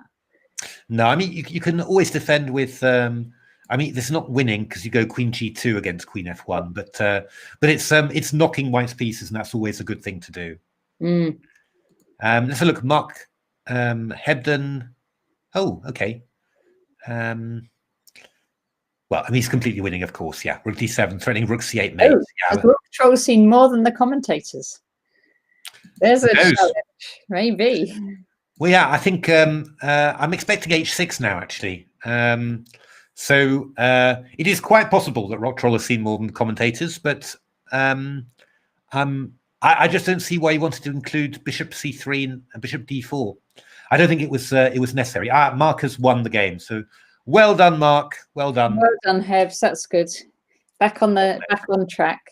back on the winning track there. Yeah, I'm expecting h6 now, which I think is more or less the only move, and I don't actually see a way for white to break through there.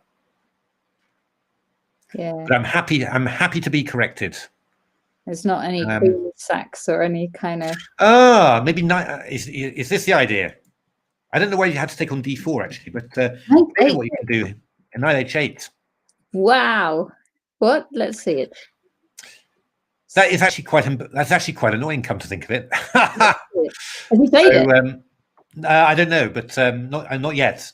But I've just seen it actually. So actually, is this winning on the spot? So all right. What about rook f8? Oh, then you h6. Yeah, and this one's toast. That's very nice, isn't it? Knight h8. Indeed, and if you go king h8, then queen f7 is winning as well. How would you think of that? That's amazing. Good Lord! So that's actually very unlucky. I hadn't seen this coming. I thought it was very dangerous, but I hadn't seen this one. Yeah, knight h8. Good Lord! So Rock Troll hasn't done it yet, but he has gone knight g6. So, isn't it? So the question is, do we have? Okay, but we have. Oh no! What? Have you found a defense? Oh, trying to find a defense, anything basically. So, so no, I don't think so. I don't think I've found anything. So I was wondering I could take on there, FG. Yeah. So you're threatening queen h7 to h8 mate. So I can't save my rook. But I was thinking about sort of counter-attacking like that.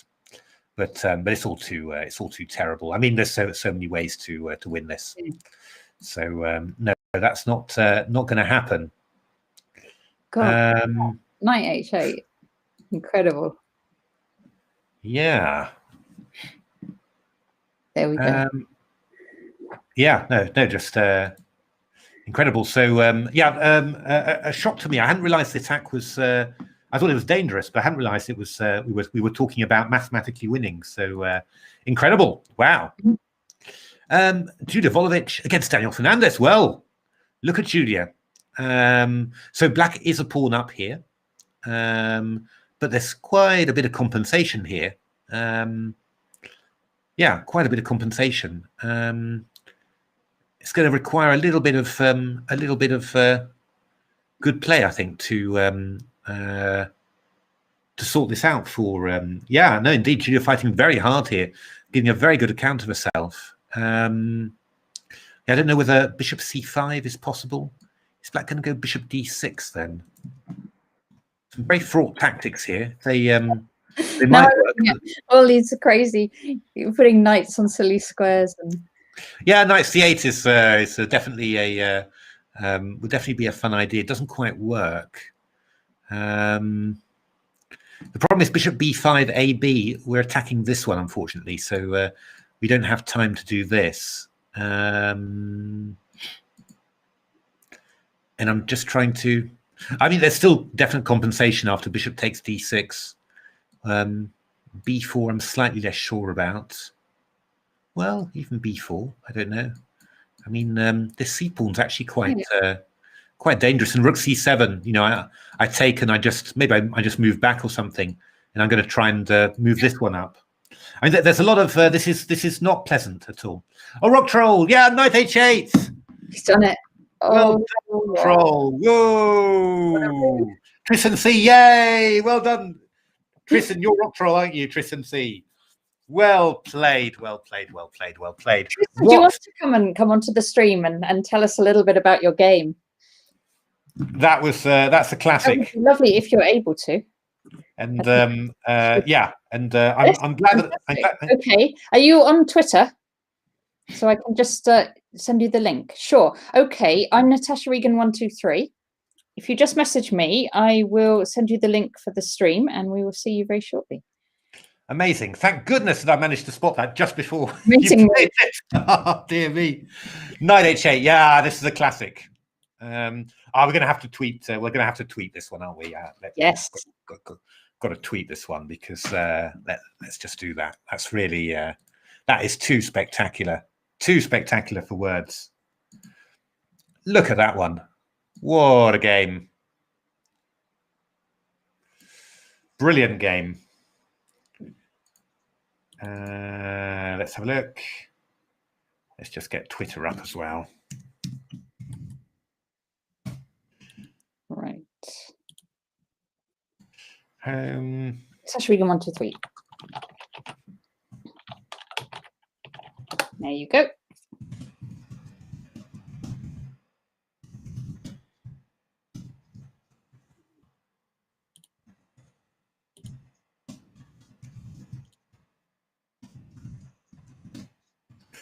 Online British Chess Championships. Let's just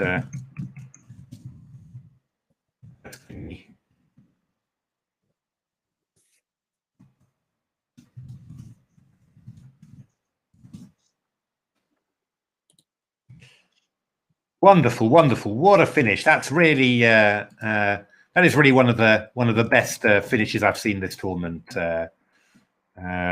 Incredible. Righty, there you go. That's me, and I'm going to message you the link now. Could you tag Natasha when you is it ECF Chess or Yes. see we're kind of You just click on that link, Tristan, that I've just sent you, then you'll be on the stream.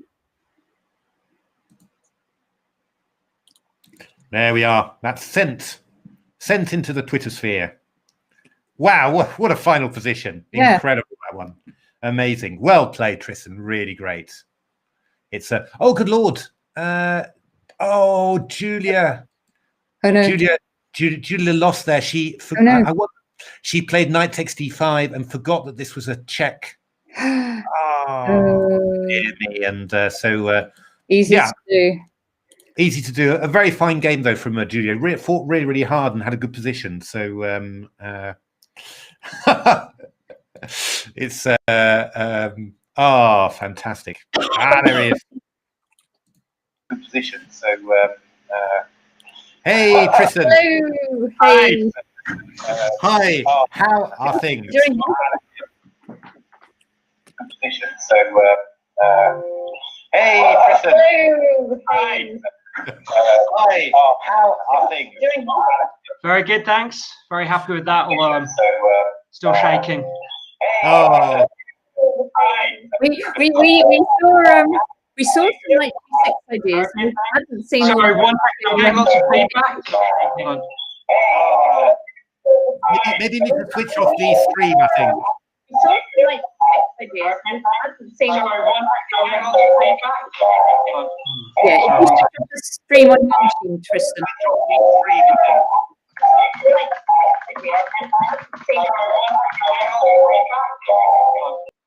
Just, Oh, that's better. Oh, yeah, but he's he's gone. gone. I'll just add him back to the screen.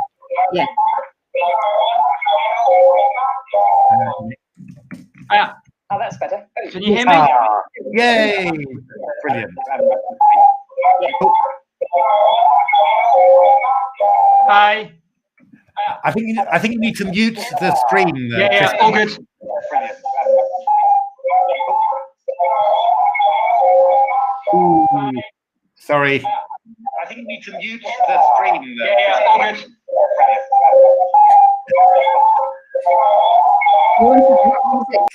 Yeah, it's pretty extreme. This. Wait a minute. We need to.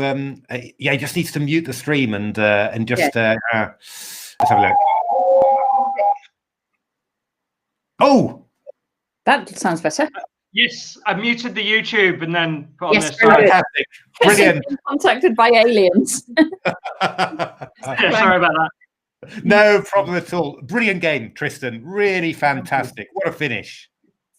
Yeah, I was a bit where I hadn't seen knight h8 for a while, but I kind of was trusting in the position. Yeah. And then It's because I mean I was thinking it was still, you know, it was a good attacking position for you, but still quite you know, still a lot to do. And but yeah, it took me a while, a long time as well to see knight h8. But it really is just killing, isn't it? Just amazing, amazing that it's just like winning on the spot like that. It's did you need to play bishop takes d4 before? Actually, was that necessary or? Yeah, I'd kind of hallucinated for a moment. I played bishop takes d4, and I thought for a moment I had queen takes h7 and knight g6, but there's king h6. Oh, good lord! Yes. So I just hallucinated for a moment. You still got a draw. I get rid of the knight on d4. So you still got a draw, actually, haven't you? That's the fun thing. Okay, right. Oh, I hadn't even occurred to me that you could do that. Okay, but yeah, no, this is knight g6 is. I was tempted to flick in b3 before to try and deflect the knight, like a few moves before. But, okay, yeah. When the queen was still on c4. Oh yes, that's an interesting point. Yeah, so queen c4, knight d4. You went rook g3, rook f7. Yeah.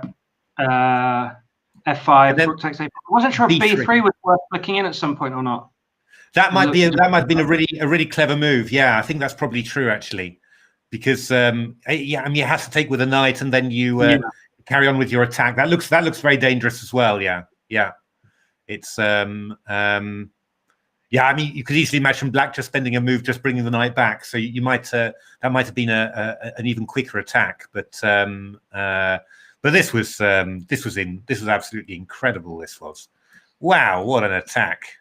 We've been following your games, like some of your games throughout the qualification as well, and you've got to have lots of attacking games like this. Yeah, I didn't mean to like kind of. In the qualifiers, it was just a case of I kind of realized like everyone's going to play out of their skin for that tournament. So I saw like some of the top guys didn't go through because they played too safely. So I thought, okay, I'll just try and go all out. Throw everything out. Yeah, because there was a game where you're quite even, and then you just kept on playing for the win all the time. But then you lost that one, but then you came back the next game and just kept on going. It was really good. It was great fun to watch. And.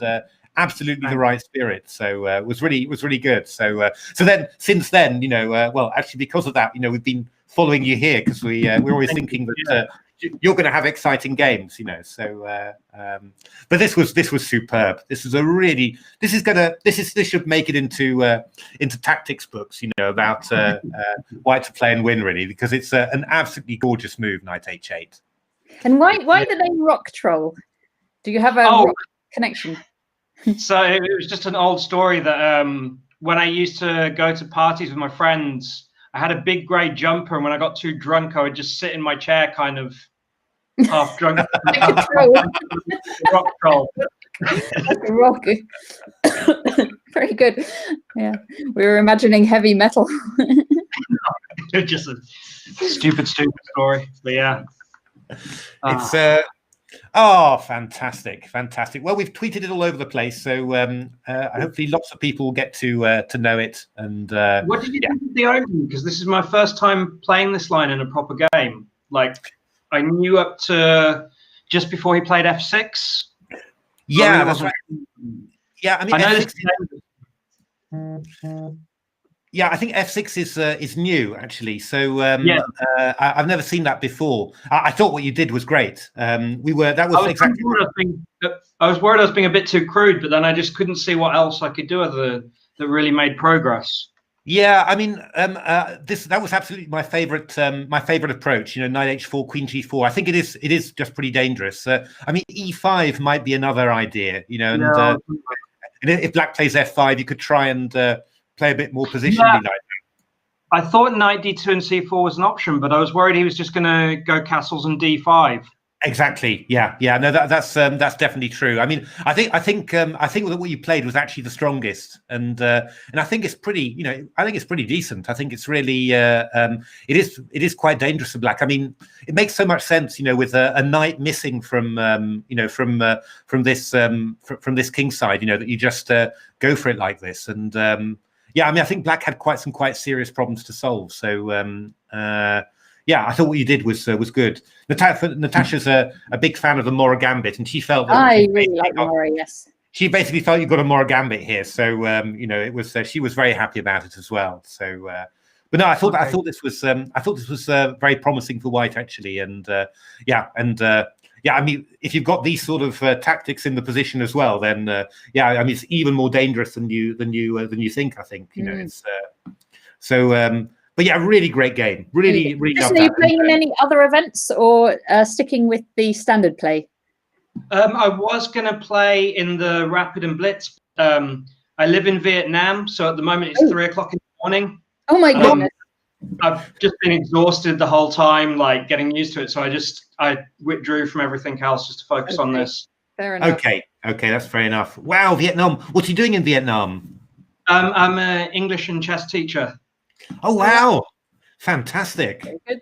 Yeah. How big is chess in Vietnam? Is it exploding? Really big, actually.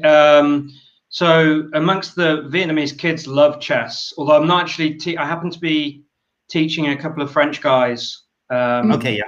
In general, it's really popular here. Like there's hundreds of kids love it. Whenever I like classes, they all want to know how I'm doing and stuff like that. So. Oh, wow. Fantastic. We might build up a Vietnamese following. So now you've got this game to show them, just to show them. Yeah. Okay, thanks very much for looking at my games, and look forward to watching the rest of the stream. Good luck. Okay, brilliant. Well done, Tristan. Thanks. Fantastic. Thank you.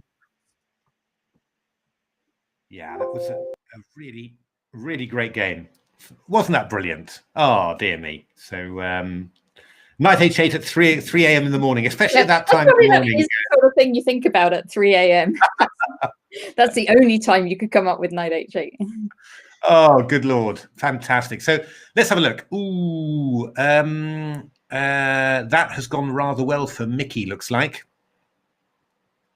So we haven't been paying much attention to this. There's been so much excitement everywhere else, but let's take it back from Rook D3. So I said that it was a symmetrical position. Black, funnily enough, had a few extra tempi, not huge ones, of course, but the white was the first one on the D file. So interesting to see how Mickey dealt with this. This was a clever move, C5. So Mickey was looking to play C4 and Knight D3. So white plays C4, which I think is a good reaction. I mean, eventually you will hope to get your knight round to D5.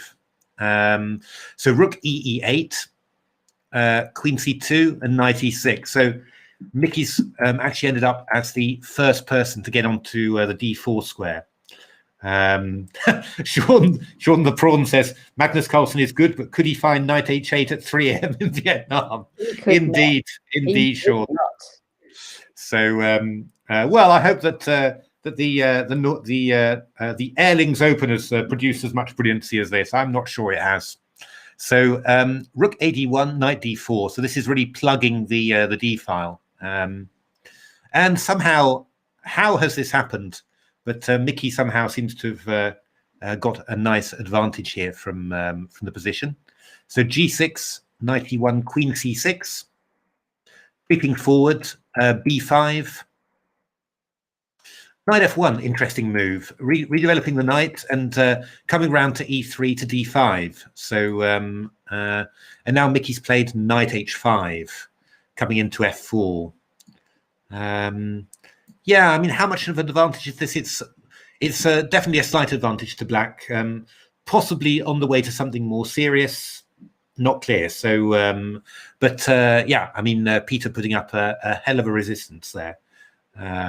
Just played a very sensible opening, and well, I mean, Mickey's making some progress here, but yeah. Oh my goodness! I've just seen a result that's absolutely shocked me. Look at this. What's happened? Well, Gunsling against Welsh Tiger. I've been saying that this exchange sacrifice was nothing at all, and yes. How did that all happen? Well, what have we got? We got Queen C4, Queen E8, Rook Fe1, Queen E4, E4. Okay, Bishop B5, Queen B5, Knight D3. Okay. So White played Knight E6, obviously happy to give up the exchange. Yeah. But Black played Bishop H6, and all of a sudden, this E3 pawn was not holdable. Yeah, the king looks completely safe, but somehow this is we've got dragged away from all our pieces here. I mean, I think, you know, if you wanted to be... Alpha Zero did to me with that bishop on h6. I had a king on g1, I think, and a pawn on e3. And it did this, I'd had one game against it, and it did this bishop h6. It was really early, it was like in the opening.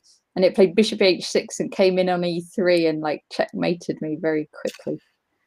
I mean, I think, you know, if you're going to play safe, rook d1 would have been super safe. Because then even if you do get bishop h6, then there isn't that much danger to the king. And, well, there's definitely danger to the black king there. Oh, good Lord, curses. Yeah. I've ruined that. Wait a minute. Can we get the position back? How do we do that? Let's have a look. Can I get that one back? Curses, whenever I put a variation in, we lose it. But anyway, it seems that after knight e6, bishop h6, what happened there? We got well, we just got a series of checks coming in, and that led eventually to mate. I'll see if I can get the game back. Sorry about that. I do apologise. We've had a request for Tashika Aurora against Oliver Stubbs. Oh, good Lord, that's looking unclear. Or is it looking? So I guess he's supporting Oliver Stubbs. Ah, indeed. Well, it's looking like Oliver Stubbs is winning this because this bishop is attacked, and if we go rook h2, we will come in with a big rook c2. Yeah, that's been played, but now rook c2, and rook b2 would be ideal. Well done, Natasha. So let me just got to get my analysis board up. There's my command there. So rook c2 coming in. Now you'd like to go rook b2 to get some extra defense along there, but now we go rook c1. And oh no, wait a minute, it's not so clear. I was going to say king d2, rook e2, but actually h6 again. We've got king f2 here, which is a little bit awkward. Oh well, there must be better than this, but we could go bishop e2, rook e2, check, takes, and rook c2, and pick up the rook on h2. So I think that black should just be winning this. Is my feeling. Rook c2 has been played, yeah. So yeah, slightly unusual tactic, that one actually. I mean, I don't know whether I could even do something better like this, but yeah, I think this is obviously good enough. Just winning a piece, I think. So looking very good for John Stubbs. Pin to win. That's right, Waldsman. That's pin to win. So what have we got here? Queens and pawns against Wills. Jude Shearsby has lost that that ending. Indeed, that was always going to be difficult. 2 pawns down and sacrifice the queen for 2 rooks, and the a pawn is mighty. What else have we got? Oh, so Matthew Turner has beaten William Claridge Hansen. How did that happen?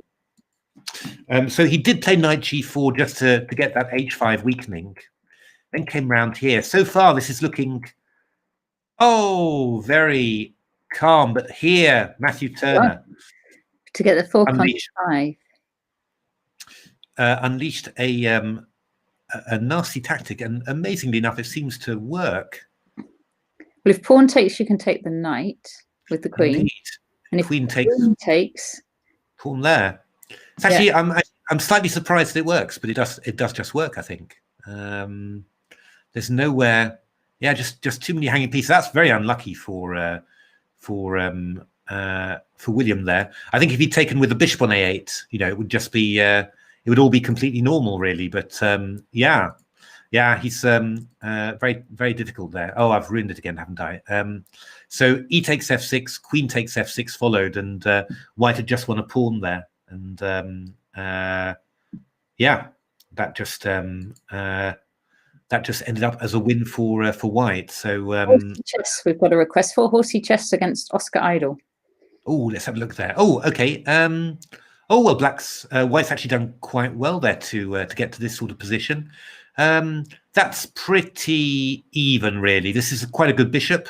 It can attack the pawn on d4, but white shouldn't have too many difficulties defending. These rooks come off, I wonder. Well, I would actually with black. I would actually try and keep them on. So rook c8 there. Obviously, if he goes something like rook e7, I go king f8. Rook b7, rook c1 is checkmate. So so probably go g3, and I can go bishop d6. And I think maybe with black you can claim that you're a little bit better here, because you've got the c file, and you're going to play f6 and king f7 and g5, h5. You're probably a little bit better there, but presumably this should be sort of holdable by white. Yeah. Oh yeah, it's her second endgame today, Zoe. Oh, good lord! She lost a king and pawn ending against Ketty earlier. Ooh, that's right. So yeah, a little bit worse, I think, for Zoe, but well, you know, still she had worse positions in this tournament that she has managed to win. So now let's have a look at B unit. Bogdan Lalic against Katarzyna Toma. So Katarzyna, I think, blundered a pawn in the opening. And now what have we got here? This is looking quite, yeah. It is just a pawn up for white. Not hopeless, but in principle should be very good for Bogdan here. I mean, just in terms of natural moves, b3 is very natural, just to get this pawn protected. And give you some idea of going maybe bishop b2. At some stage, e3 could be, it could even be now, actually. You could play a move like e3 just to chase the bishop away and then grab the c5 pawn. But it looks a little bit complicated, so I wouldn't weaken anything yet. I mean, b3 would be my favorite move. Just should be something you can play reasonably quickly, and then just let black show what sort of counterplay, what sort of compensation black has for the pawn. You know, that's not too easy to find, really. Another sensible move could be well, bishop g5 maybe, just to create some weaknesses around here. I guess black, yeah. No, I quite like b3, and if you go h4, then maybe then is a good moment to play e3, or even to play bishop b2 and just get rid of this bishop. So b3 has been played by Bogdan. I'd expect, if I was black, I'd play h4 quite quickly and just, well, let white try and worry about, you know, what can happen. It's chess queen 960, going to be a very strong player. Yes, indeed. Yeah, she's been. Yes, this has happened. Bishop e2, exactly as we said. Playing a lot this tournament and doing very well. Yeah. Yeah, exactly. Yeah. No, I think indeed she's going to be a very strong player. It's a lot of promising juniors, actually. Looks like. So you hope that that, you know, they just carry on and keep on enjoying playing, you know, and just get strong, you know, just better, just gradually, you know, and enjoy it as well, because that would be really nice. We do need some good juniors in England. So have we had another result there? No, not yet. So let's go back. Checkmate a lot. Knight f4.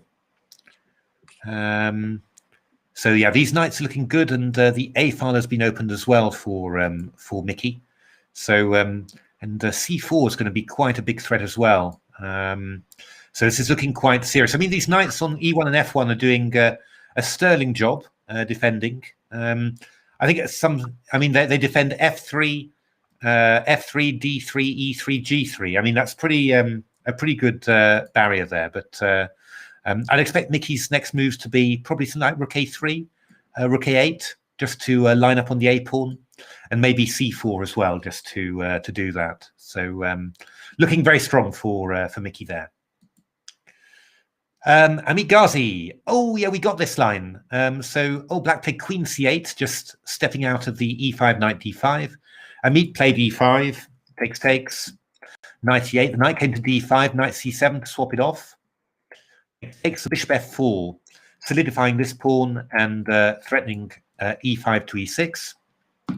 Slightly uncomfortable for black here. I think bishop e6, that feels a little bit loose, really, because we've got well, the c file here, and knight g5 maybe coming in. So maybe e6 is more solid. Maybe e6 is more solid here. But it's quite pleasant for white, I think. You know, this bishop, this whole setup here with the pawn on e5 is quite strong. Bishop on g7 is a bit behind. We can do some nice stuff like this. Get the rooks, get some rooks onto the open file. Uncomfortable for black, this one. Harry Grieve. We didn't see very much of this one, but this was looking difficult for Tom, and he went down against Harry Grieve, unfortunately. Well, not unfortunately, but we've been enjoying watching Tom's games. But well played, Harry. That's a big victory there. So rook d2, that was a decent try, opening up an attack on the king, but now king g2, and now rook e4 is just going to be very strong. Again, if rook takes e2, we take on e2, and the rook on h2 is hanging.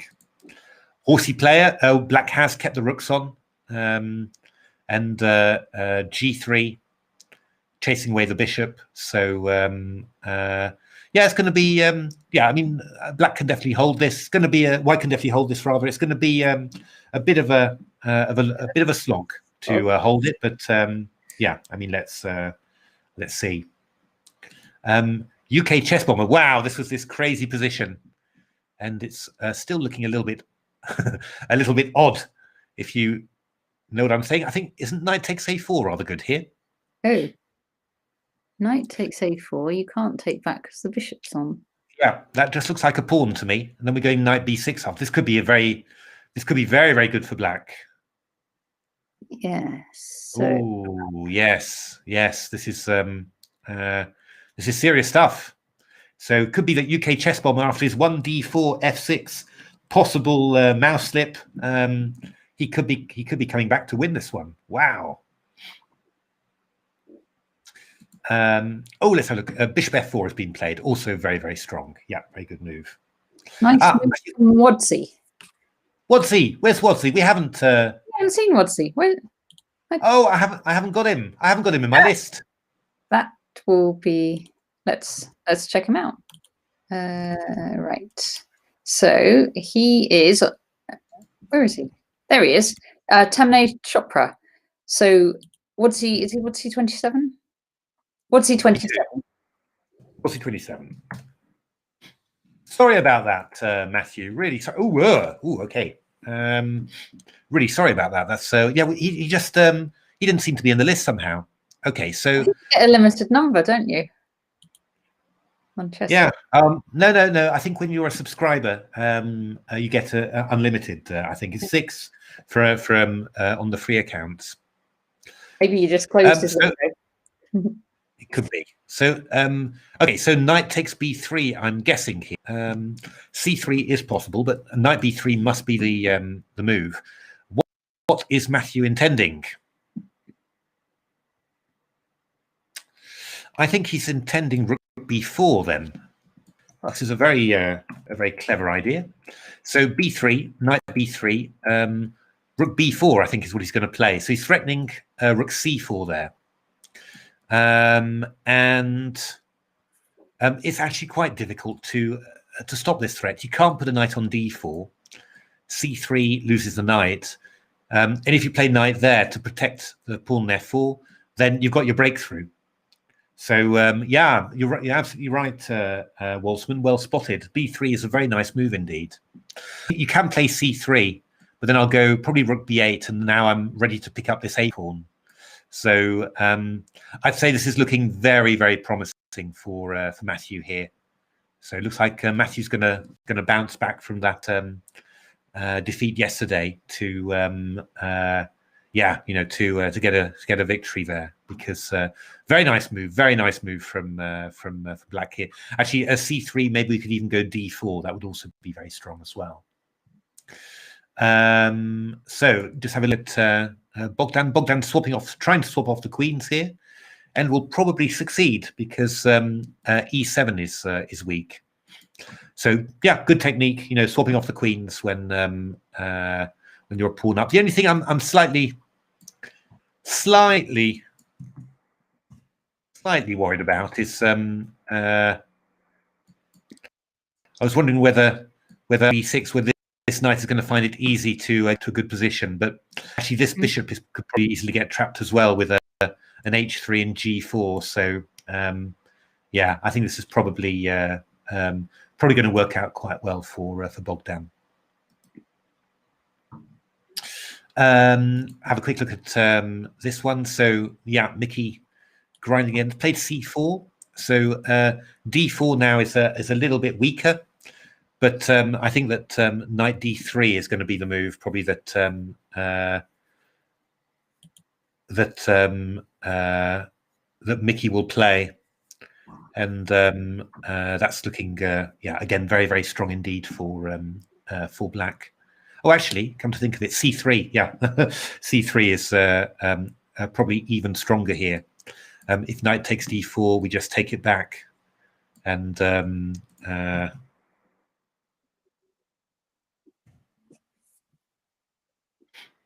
takes d4, we just take it back here, and rook d4, I've got c2, so that would be decisive. I suppose you could go. I suppose, but then you could take with a rook there. Yeah, I mean, takes. It's not great. I mean, rook d4, we actually managed to swap off the rooks, which is kind of decisive, really. And knight takes d4. Yeah, a lot of good moves. Queen b6 or queen c4 attacking a2. So looking difficult. Peter putting up a really good fight, but really looking like Mickey's doing his standard work, his standard office job, and just grinding everyone else in the world. So, but good fight so far. Going to see how whether White's got any tricks up his sleeve. Rook f2 has played, queen b6, knight d4, and now e takes d4. Yeah, these pawns are starting to march there. So yeah, rook knight b3 in Matthew Wadsworth's game. Rook b4, very, very nice. Very nice concept, actually, I have to say. Really very impressive. Ameet Ghasi, yeah, played a rook to c1 now. So I guess black will play probably bishop e8 to get the bishop off an open file.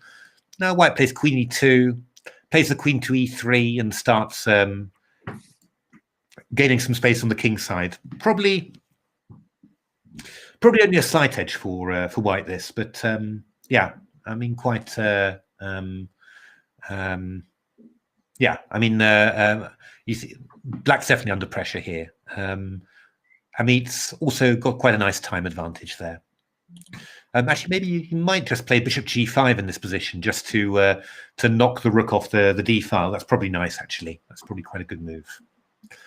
Let's have a look.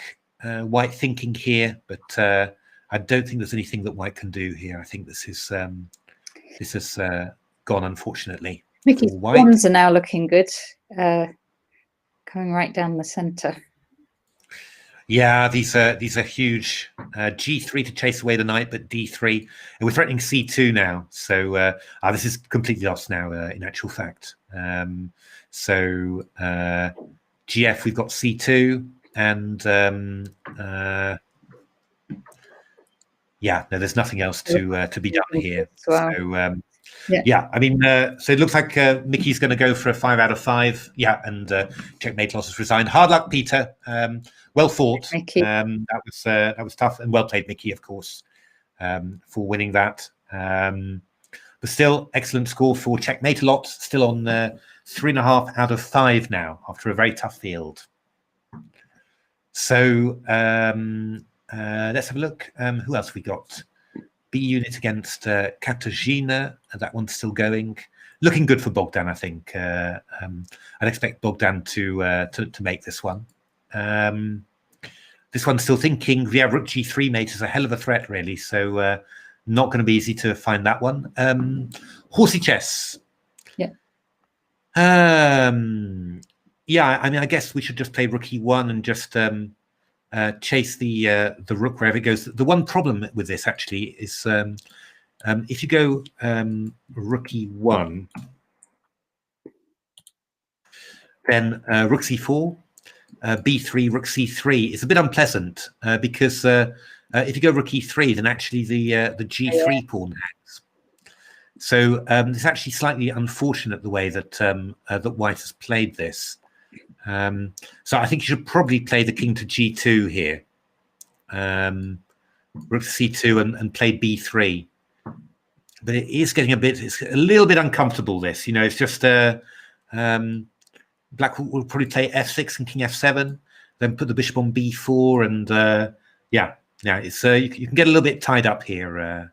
But okay, still White's still got plenty of time at least, so you know, not going to get too short of time here. So knight takes a4 was played, bishop b5 and knight b6. Okay, knight b6. I was kind of expecting more something like knight c5, maybe. Knight b6, bishop king b2, and then another move that surprises me a little bit. Bishop takes e4, f takes e4, and bishop f8.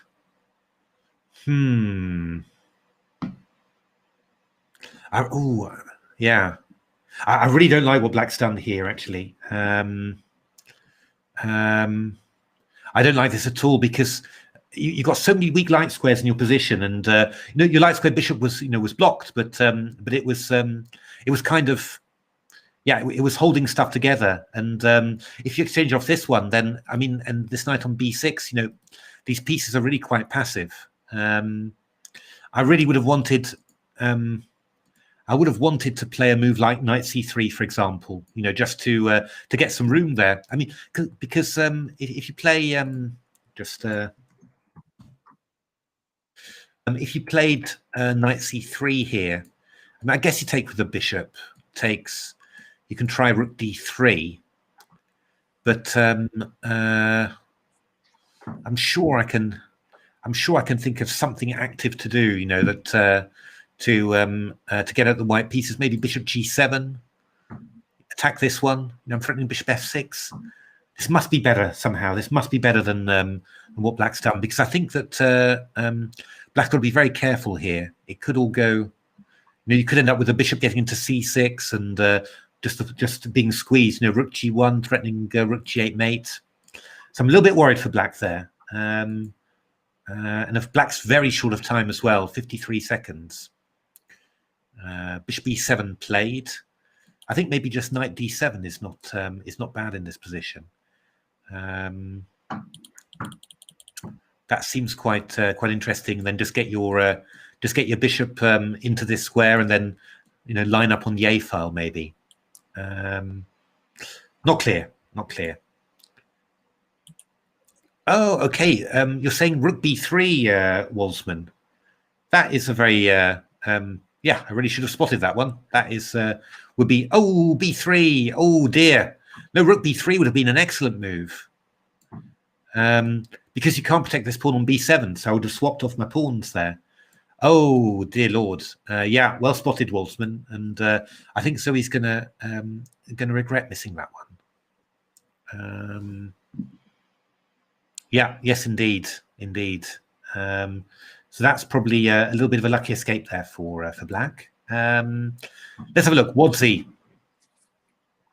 This is looking very good. Threatening bishop e3. Can meet h5 with g5. And this a5 pawn is a tasty morsel at some stage. So nice game from Matthew. Really playing a very nice positional game here. Ameet. Oh, Ameet actually is going for the big pin on c6. That's yeah, that's a very concrete decision. And was this really possible? Was this? I thought we could just go something like queen b6. Maybe I've maybe just got it all wrong, but queen b6, wasn't this possible? So I mean, knight c6, I go bishop c6, and rook c6, I go rook d1. I mean, that's good for black. And bishop c6, I can just take on here, can't I? Because rook c6, I've got queen d4, which I think is, just fine. And rook c6, I go bishop c6. So I don't actually know. I'm trying to work out why was queen b6 bad. Not sure. That's but I think rook b6. Now we're in real danger. I don't know whether we're in real danger that there's going to be something horrific happening on the c file, because this is a really nasty pin. This one. What could we do here?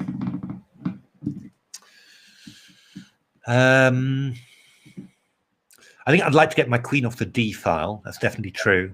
But it mustn't get hit by a knight taking on d4.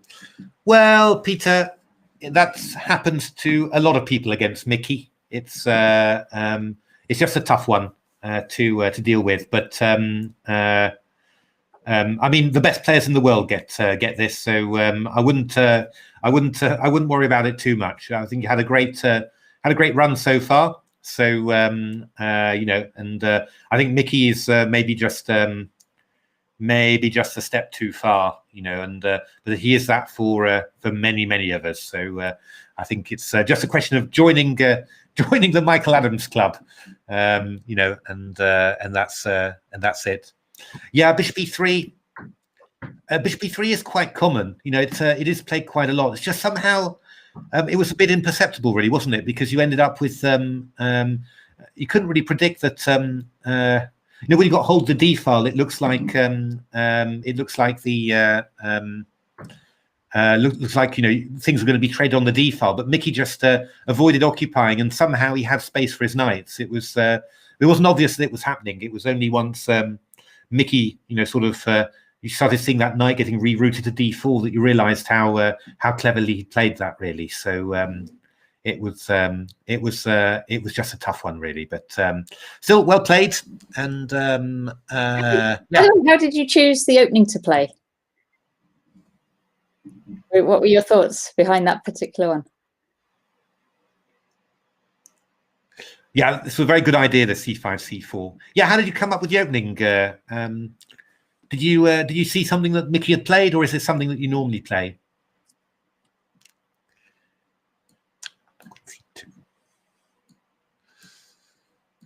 C8. Yeah. I'm wondering, queen e4. Ooh. Because there was a similar opening, wasn't there, on a different board? Yeah. I suppose queen c2 is going to be the move you want to play. I mean, we're threatening knight c6, so I think black has to go rook c8 here. Well, you're still sort of surviving. Maybe I could play a move like queen d3. Oh, I don't know. There's all sorts of tactics and all that, but maybe queen d2. Okay, Carsten Muller's book. Yes, of course. That's a very good book indeed. The Slow but Venomous Italian. That's good. Yeah, that's what it's called. It's a very good book. Very good book by the German Grandmaster and Endgames expert Carsten Muller. Yeah, he studied this a lot from the white side. Mickey has, so he knows this. He knows this pretty well.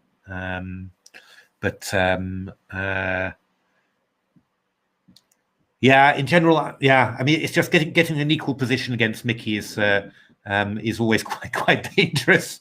I mean, obviously a slightly worse position is also very dangerous, but a worse position, an equal position, these sort of dull, positions where it's all about maneuvering your pieces, feeling very, very subtly where things have to go. It's just a very natural thing for him. It always has been, and he hasn't lost that throughout his career. So yeah, it's just I always tried with Mickey. I was always trying very hard to get as much unclear play as possible, because I never really trusted myself to hold these sort of equal positions against him.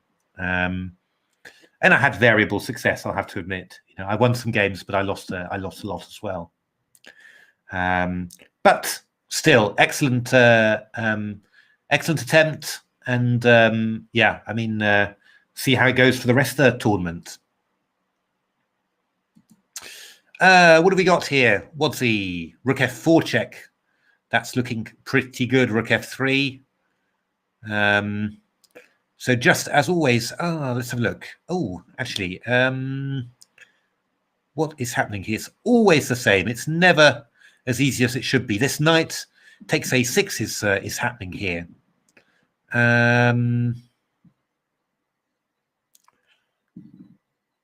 Oh, Matthew Wadsworth was playing a beautiful game here, but somehow it's looking a little bit more complicated than it should do. But maybe it's fine. Knight there. We're going to go king G4 maybe, or maybe even take on H4. What am I going to do here? Let's say taking on H4. I'm not quite sure. Knight B4. We can go Rook G3 check, because King F1, we've got Rook G1. King somewhere. Even throw in a King H3. A little bit worrying with this A pawn, but I think it should probably it should probably work out well for you, this, in some way. Or maybe, I mean, possibly I should just play my king to G4, play my rook to G3, and then I can move in with my king to F3, something like this. So yeah, king joins the party. That's right. This must be very, very good for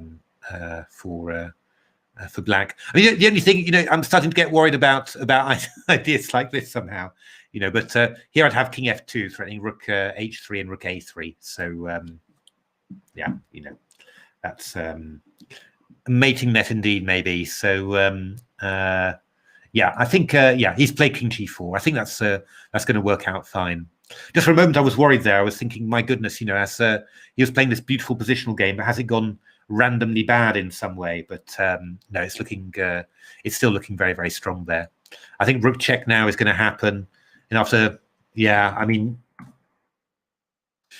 rook check here, King H2 even, maybe Bishop F4, but I like Bishop G1 and King F3 here, and we're going to yeah, Bishop F2, Rook H3.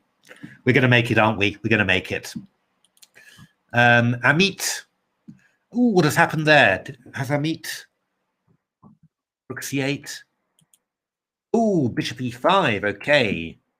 So yeah, I was spending a little bit of time on these because there was a lot of random tactics that I just wasn't sure how on earth whether they worked or not. But black has gone for one here. Knight F3, so attacking the queen and attacking the bishop on D7. But I guess black's going to play Queen C7. We've got a big pin here, but well, there's well, he has to make something of this, doesn't he? Because he'd be pawn down if he doesn't. Yeah, and what I'm wondering is whether Ameet's idea is to go for a sudden switch over to the other side. Yes. Which indeed is not, and there's a few ways of doing it. So I don't know whether this is the best one. I mean, here you could go F6. Now, the nice thing about it is you can do this knight D4. You're attacking E6 and this one. But I don't know. Maybe if you go Queen E7, we've got knight E6 there. Oh, and Bishop E5. Yeah. So I think this is what Ameet is going for. He's going to go. Hey, okay, a draw there. Yeah, I thought you were a little bit better, Oscar. I did think. Yeah, I thought you were a bit better. Not huge, but definitely, I thought you could make. Yeah, so we play for a little while there, but draw's good result. Draw from a position of strength, always a good result. Yeah, intrigued to see how Ameet plays this. I mean, knight G5 is another idea. Just you want to bring the knight to E4 first, and then afterwards you're going to decide where to put the queen. But I do like. I think I prefer. I like the idea of Queen D2. Just if I can. Oh, Queen C5 he's played. Okay. Okay. Yeah. Threatening Rook D7 there. So the bishop's going to come back to e8. I mean, just in general, this is quite a difficult position for black to deal with here. Is rook d6 happening? Is this the idea? But is rook d6 happening? Because can't I just play a move like knight e7 then? Oh, so take on there, yeah. And take the rook, and then take on e7. Yeah. Oh, you take on e7, curses. Yeah, because then that's attacking the bishop as well. Okay, so I'm going to play the knight. Sorry, I'll play it somewhere better. A7.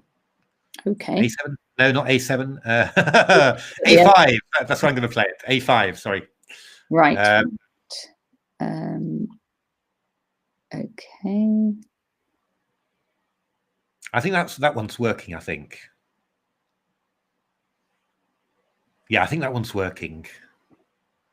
I think Queen C7. I go Rook C7, and whichever the rook you take, I'm doing all right there. Yes. So, yeah, Queen C5. Black's played first before going in on D6. Sorry. So maybe knight to where D4. Let me get. Oh, good lord. Where do my analysis windows go? Yeah, I said bishop b8. You said knight e5. Knight. I was thinking knight d4 maybe. Oh, knight d4. Okay, yeah, that's possible. I'm just wondering though. Actually, could you do knight e5? Knight e5. Yeah, knight e5 is possible as well. I'm just wondering about. Yes, sorry about that, guitar man. Yeah, queen b8. I'm wondering. Oh no, wait a minute. We got 1, 2. We got loads on there, haven't we? So that would actually. Well, it would be a queen and 2 rooks. No, I'm sorry. I'm. Or maybe then we could bring our rook in on d6. Yeah, I'm wondering though. Is this really? Aren't we sort of setting ourselves up for an enormous? Maybe a cheapo. Knight a7 or something. When this one's hanging. I think we are, to be honest. Okay. Yeah, I don't know. Black's gone rook a6 anyway. Hasn't gone bishop e8. A little bit, and now Ameet's gone knight g5. So this was kind of the idea, you know. Just he is thinking about attacking. It's just trying to. It's trying to get that combination, isn't it? Ooh, king g7. Ooh. I don't know whether that's bad or not, but it feels very risky. Somewhere, yeah. Oh, well, just take on c6 and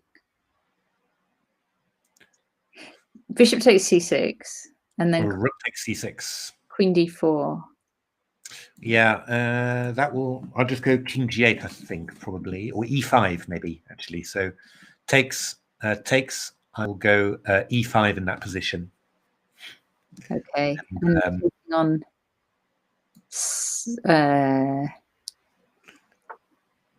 I'm going to get out of it. Rook c6, bishop c6. I'm getting out of things there, I think. Yeah.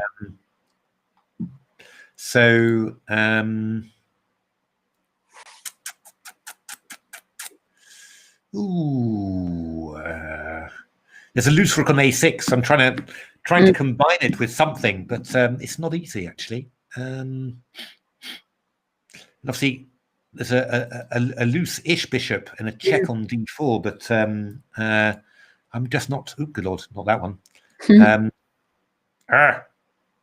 But I'm not sure about.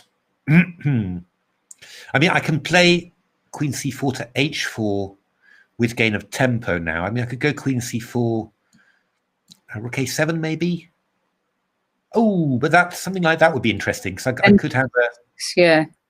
Well, I'm not quite sure. It's not quite working because I think you've got e5. But these ideas of rook c6 suddenly become a lot more interesting.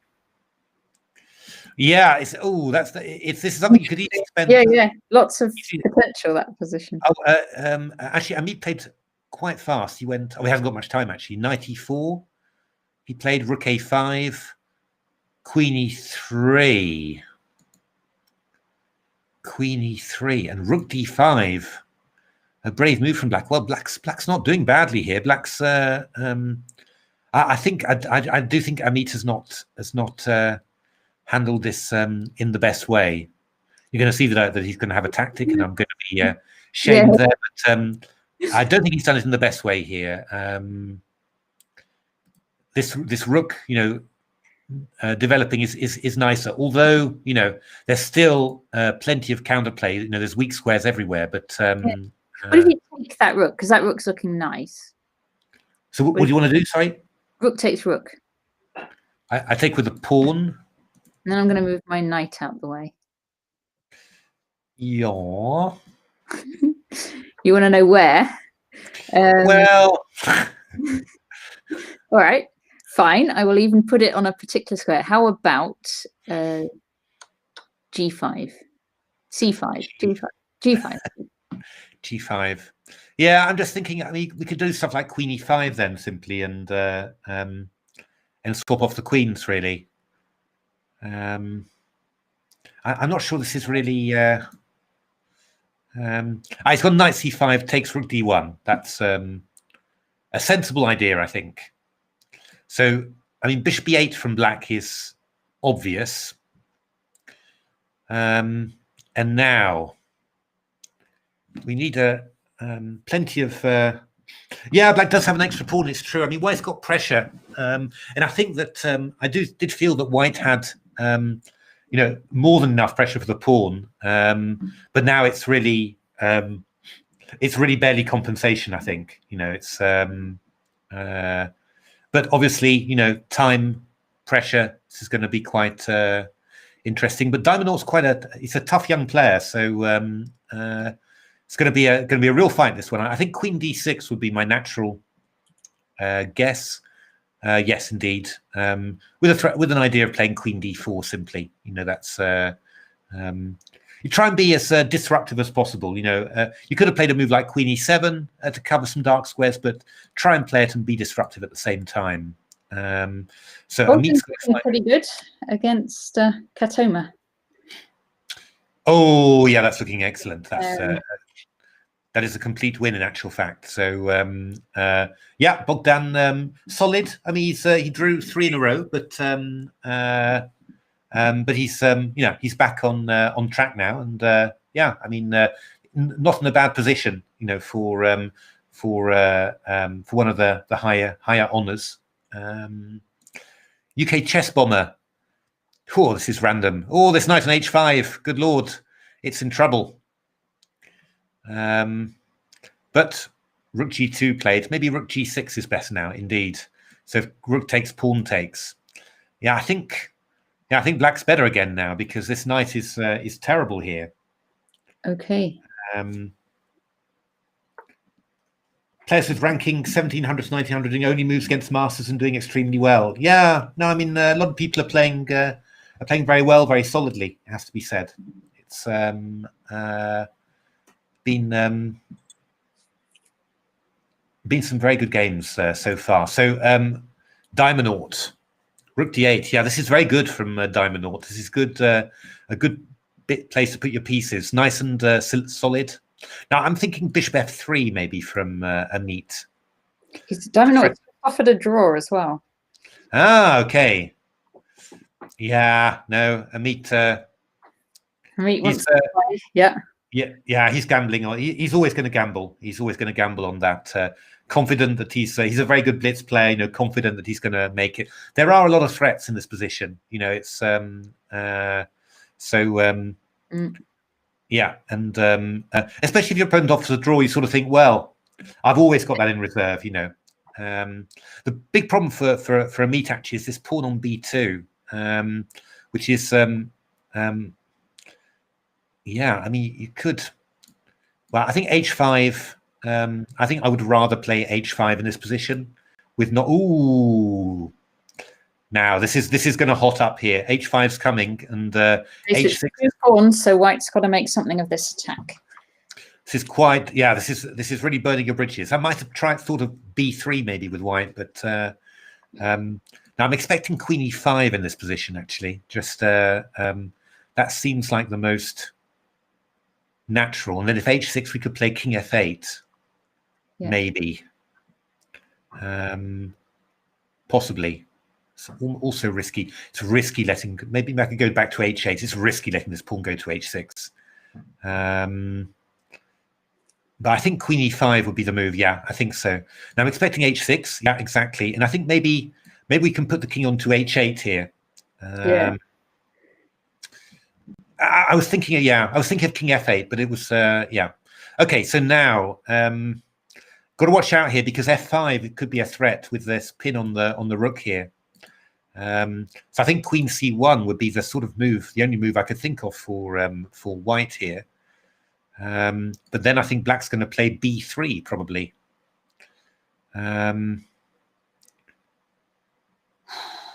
Ooh, this is looking tough. This pawn on b3 is very annoying. Ameet's down to under 40 seconds now. Queen c1. Now I'm expecting b3. If I was black, I'd try and play this one quickly. And now what could I mean? Queen a3 is a bit of a sneaky one after b3. Oh, knight d4 also not bad. What can we do here with is at least not defended now on d8. Yeah, it's a little bit on the loose side, but I think this threat of knight e2 is quite annoying, and king h2 can be met with queen h5 check, so it's not easy for white to get free. I mean, the only thing that white needs to keep on doing, is just keep on finding ideas to keep things going. That's the point. But it does get progressively harder. That's the maybe queen c4 in this position is a decent one. Oh, rook e3. Ooh, rook e3. Feels a little bit odd, that one. I wanted to play queen c4 to get a queen b4 behind, threatening queen f8. That was quite. Oh, queen f8's nice, isn't it? If you can get it, then indeed. So what would I expect now from black? I would say b3 is a very natural move here. B3, white could go queen a3. Indeed, yeah. I mean, that's the you can play king g8, you see, but then maybe queen e7. You whack it out and just hope for the best. That could be quite dangerous. So now maybe it's queen a5. Keeping hold of the dark squares is not silly.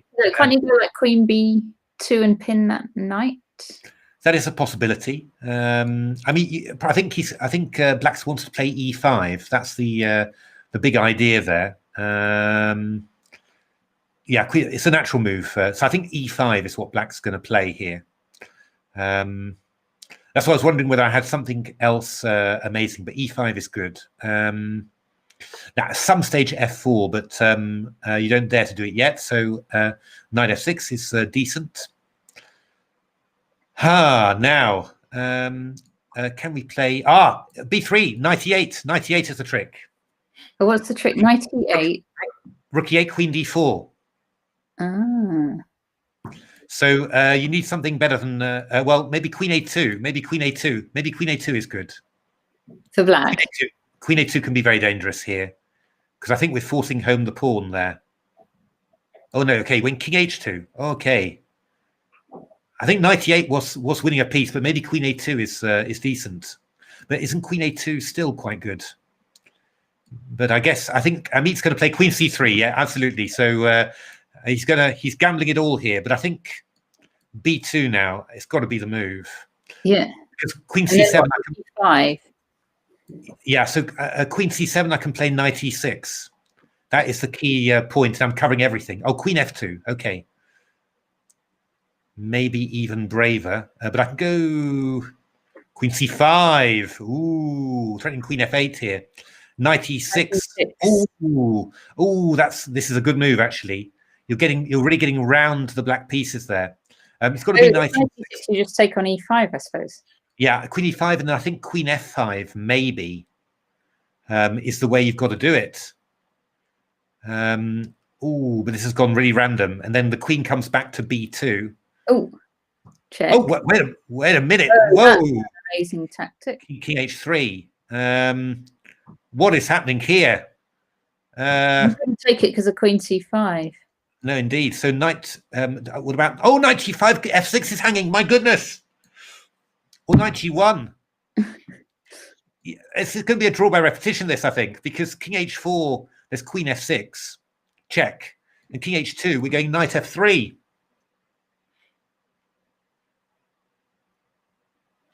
Yeah, I think this is going to be a draw by repetition. The only question is, no, I don't think was there anything better after King H3? Just get a quick. Bishop C6. Oh, Bishop C6. Another amazing tactic. What is this? What is this? And the rook's hanging, I suppose. C6, Queen E3, but I'm not sure about this. Queen C6, Queen E3, Queen C7. Wait a minute. This could. Queen H6 check. Oh. Sorry. Oh, yeah, okay, but Queen H6 check. Indeed, King G1, and then the rook goes safe somewhere. Yeah, Queen E5 I've got though. Not clear, not clear, not clear, not clear. Oh, what a decision for Ameet. This is incredible. He's going to take it. He's going to take it down to the wire. What else has he got here? Knight E4, Bishop E4, Queen E5 check F6. Queen takes E4 then. That looks very strong. Which Knight one? E4. 94. Knight E4 is possible. Knight E4 played, yes. Okay. Bishop What do we E4 now. Bishop. There's going to be Queen takes E5 check. That's what's going to happen. So Bishop E4, there's Queen E5 check, F6, Queen E4. And everything's wrong. We've got Queen E8 check. So, okay, so can we go Knight F3 check again? We can go Knight F3 check again. Because if Rook F3, we take on C5 and then take on F3, which would be very good. So, okay, Knight F3 check. I've got to go King H3 here. Oh, this is a turnaround. But now, Bishop D7 check. This wins now, because G4, I've got Queen H4 mate. My goodness me. Oh, he's done it. He hasn't done it. This is winning. This is winning for White. Oh, Rook G8, not quite winning yet. Queen. I mean, Rook B3. We're already. Come on. Yeah, that's sensible. Yeah. A Queen. Oh no, we're pinned, of course. So draw. So Rook B3. Diamond off the draw now. Come on. Rook B3 looks quite strong actually.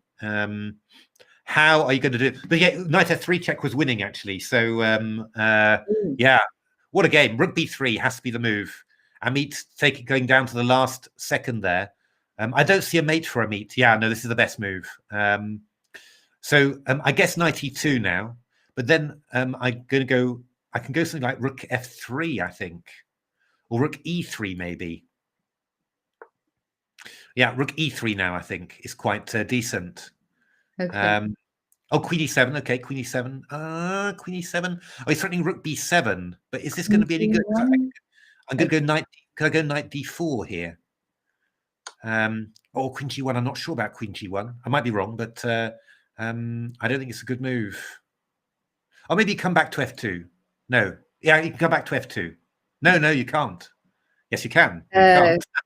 I'm a bit worried. White's threat is taking on F6. Yeah, so I mean, if I come back to F2 here, I'm wondering about Rook F3 here, and then I go Knight G1, and you go King G4, and I don't know. I mean, I really don't know. Actually, I think just do it quickly. If Rook F3, I go Knight D4, Knight G4, King here, and then I've got Queen D4 check. Rook F4. I mean, who knows? I don't actually know how these endings are because this knight might just be lost somehow. I can go F5 maybe, but then you've got King G5. I don't know. There's still threats. Who knows? What's Black's threat at the moment? Can you like go Rook B8? Queen G3, mate. Oh yeah, you can't do that. That is the threat. So Ameet thinking. I mean, he's got time, which is brilliant here. I mean, Bishop D5 is a very tempting line as well, but then we go Knight G1, and I think you're going to get mated, or even Queen F5 check could be awkward. And Rook F2, Knight G1. Yeah, how can you do this? Come on. I mean, I could play a sort of now Queen E6. I was thinking, but then there's Queen F5 check. The king's exposed on H3. That's the problem. I mean, I could play a waiting. He's got to play fast. No. Okay, if he's got Rook E3. Okay, that's probably quite sensible, I guess. I would think Knight D4. That would be my my safe guess. Yeah. It feels like you're getting the knight a bit safer, a bit closer to home, although it still hasn't got a, it hasn't got a space anywhere. But knight d4 would be my knight g1. Oh, I don't like that. I don't like that at all. King h2 now. No. This is bad. This is bad. Knight d4. That was the move, I think. You're losing this knight now. You're definitely going to lose this knight. I mean, I'm going to play something like King H1, I think, maybe even a Rook E1. I can just wait, actually. I mean, you're probably in Zugzwang now with black. I don't think you've got any moves. Oh. Knight G1. Knight G1, yeah. This was a bad move. I think you've only got maybe G5 as a move, or Queen B2, but now King G1. I think you still had G5 as a move, but this is going to be winning now. Oh, my goodness me. I mean, Ameet Ghasi toughing it out like anything, because yesterday as well he had Rook and he had Rook and Knight versus Rook and Knight and 4 pawns, and somehow against a very strong player managed to get it together. And now in this game, 2 pawn sack, refused 2 draws, and has made it. I mean, very, very impressive. It's really respect, because this is really very impressive stuff. Now, of course, white does have the wrong colours rook pawn, but I don't think we're going to get that far. Okay, we can swap queens now if we want to, right? Rook E5, I think, would be my choice, but yeah, that would be. I think you might as well do that. A Queen F7 would also be a very good choice. I think F5, Queen F7 also looks quite strong, stopping anything with F4. And threatening Rook E7. Yeah, Queen F7. That's what Ameet played. Yeah, no, this one's gone, I'm afraid. Wow, what a game. This was exciting. This was exciting, wasn't it? Rook F3, says Peter. No, but Knight F3 check. Knight F3's check, isn't it? Or is the king on H3 by then? The king's on H3 by then, isn't it? Rook F3. Indeed, you're right, Peter. That's so Knight D4. Maybe this was just... Yeah, maybe I need to go Knight C1 then. Ugh. Rook F3, Queen D4, but maybe it was already very difficult then. Yeah, F4, G takes F4. Ameet's not even going for this queen exchange. He's going for the full Monty, the full mate there. Amazing game, amazing game. I think Rock Troll wins the beauty prize for Knight H8 today, and I think Ameet wins the big. Oh, actually, that's G5 is quite cunning there. What are we going to do there? What are we going to do? Rook E4, I think. Well, the Queen F4 check. So I go Rook E4. That would be my. That would be my idea. But I suppose he's going to go Queen D6 now, isn't he? Oh, black, amazing! Black finding some way to keep the position, vaguely alive. Incredible. Yeah, Wadsy's B3. Well, I think Knight H8 was the move of the round, really. But Wadsy's B3 was probably the quality move of the round, I think, because that was a very nice move there. Rook E6. Yeah, I think Ameet is just accepting the end game. The end game there. He's going to go Rook F6 probably. F6, cut the pawn, and yeah. Yeah, I mean that's just. Oh wait, it's the wrong coloured rook's pawn. He can't afford to swap off the rooks here. So Bishop E4. That's probably. I think he's going for mate, is he, with Rook E7? He's going to go Rook E7. He's made this a little bit trickier for himself. If the rook comes away, he can do check. The rook has to go back. Yeah. No, but it's just.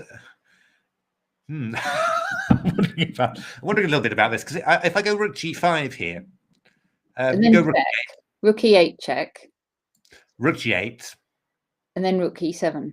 And then I go Rook G5. Okay. And you go Rook H7, King G8. And how do you get your rook out of there without allowing a rook check somehow? And I've got F3 coming in as well. This is not trivial. This is not trivial. Rook G5 now.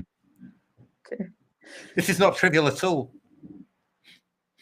I think you should go. You should go rook e6, maybe. You go rook. Oh, you don't want to. Yeah, no, you can't do that. You don't want to swap off. You can't swap rooks if you're going to lose the pawn, or even if you don't. Yeah. Oh my goodness me! This is incredible. Oh dear. Playing for mate, and somehow it's. This is still rook g5. If Black's going to play rook g5 in this position, only move because rook h7, king g8 is just not clear. So I'm wondering whether maybe, White should just play rook e6 in reply. Yeah, I think White should play rook e6 now. And if you go king g8, I go rook f6. Oh, rook e8. Okay, that's fine. Fair enough. Rook e6 or rook e5 he's played. Okay, that's fair enough. Okay, I think we're going to go rook g3, maybe. Rook g3, rook g4. Rook g4, maybe. The black king is, of course, rather. I could have gone rook f8 actually. Maybe rook f8 to f6 was better. Oh no, you got to tricky. No, I think this must be rook g3, check king h2. Okay, now the king's going to get out, I guess. I would definitely try and do that. I think. Still a little bit of work required here. I mean, this must be winning, you would have thought, but it's not half as trivial as maybe it should have been. But it's never as trivial as it should be, really, is it? That's the thing. Matthew Wadsworth winning there, by the way, so a very good. So maybe White can go rook f5. Oh, wait a minute! Now rook e7 is looking quite dangerous here because we haven't got this. I haven't got rook h1 check. Yeah. So bishop d5. That's of course that's very good. Rook e8 check is coming in now, and the king's caught in the corner there. I think that was the last black chance to try and get the king out of the corner and somehow mess things around. It should still be winning. I mean, but this is now completely won. So and with this f pawn, you're not going to get bishop g8 now. You're not going to get king g8, rook f5 now. There we are. Look at my guesses, 21 out of 38. No, there's a lot of guesses. King h8. Getting my average up. Rook f8 quickly. Aha! There we are. 24 out of 45 guesses. Amazing. Well done, Ameet. Yeah, what an amazing evening of chess that's been. Really, really incredible. High drama and lots of good games there. Yeah, I mean, respect to. I mean, congratulations to Diamondaut. I mean, that's really what a great game with Black and really went for it. And but congratulations to Ameet as well, who gambled everything and made it in the face of some astonishing tactics from Diamondaut. I mean, really, it's knight f3 check. You just time pressure as well, both players. Yeah. No, amazing. Thanks, Guitar Man. Glad you enjoyed it. So, what are we doing tomorrow, Natasha? When are we online? We are. Got my bit of paper, and we're doing the women's. I think tomorrow because we didn't do that today. We're doing women's at 1 o'clock. And then the open at 7 o'clock. Fantastic. Sounds very good. So, I mean, everyone, please join us for that. Just remember today, knight h8. That's the move that you've got to remember. Well done, Tristan Cox. Fantastic. Okay, everyone. Thanks very much for watching. Thank you. Thanks for watching. See you tomorrow. See you tomorrow.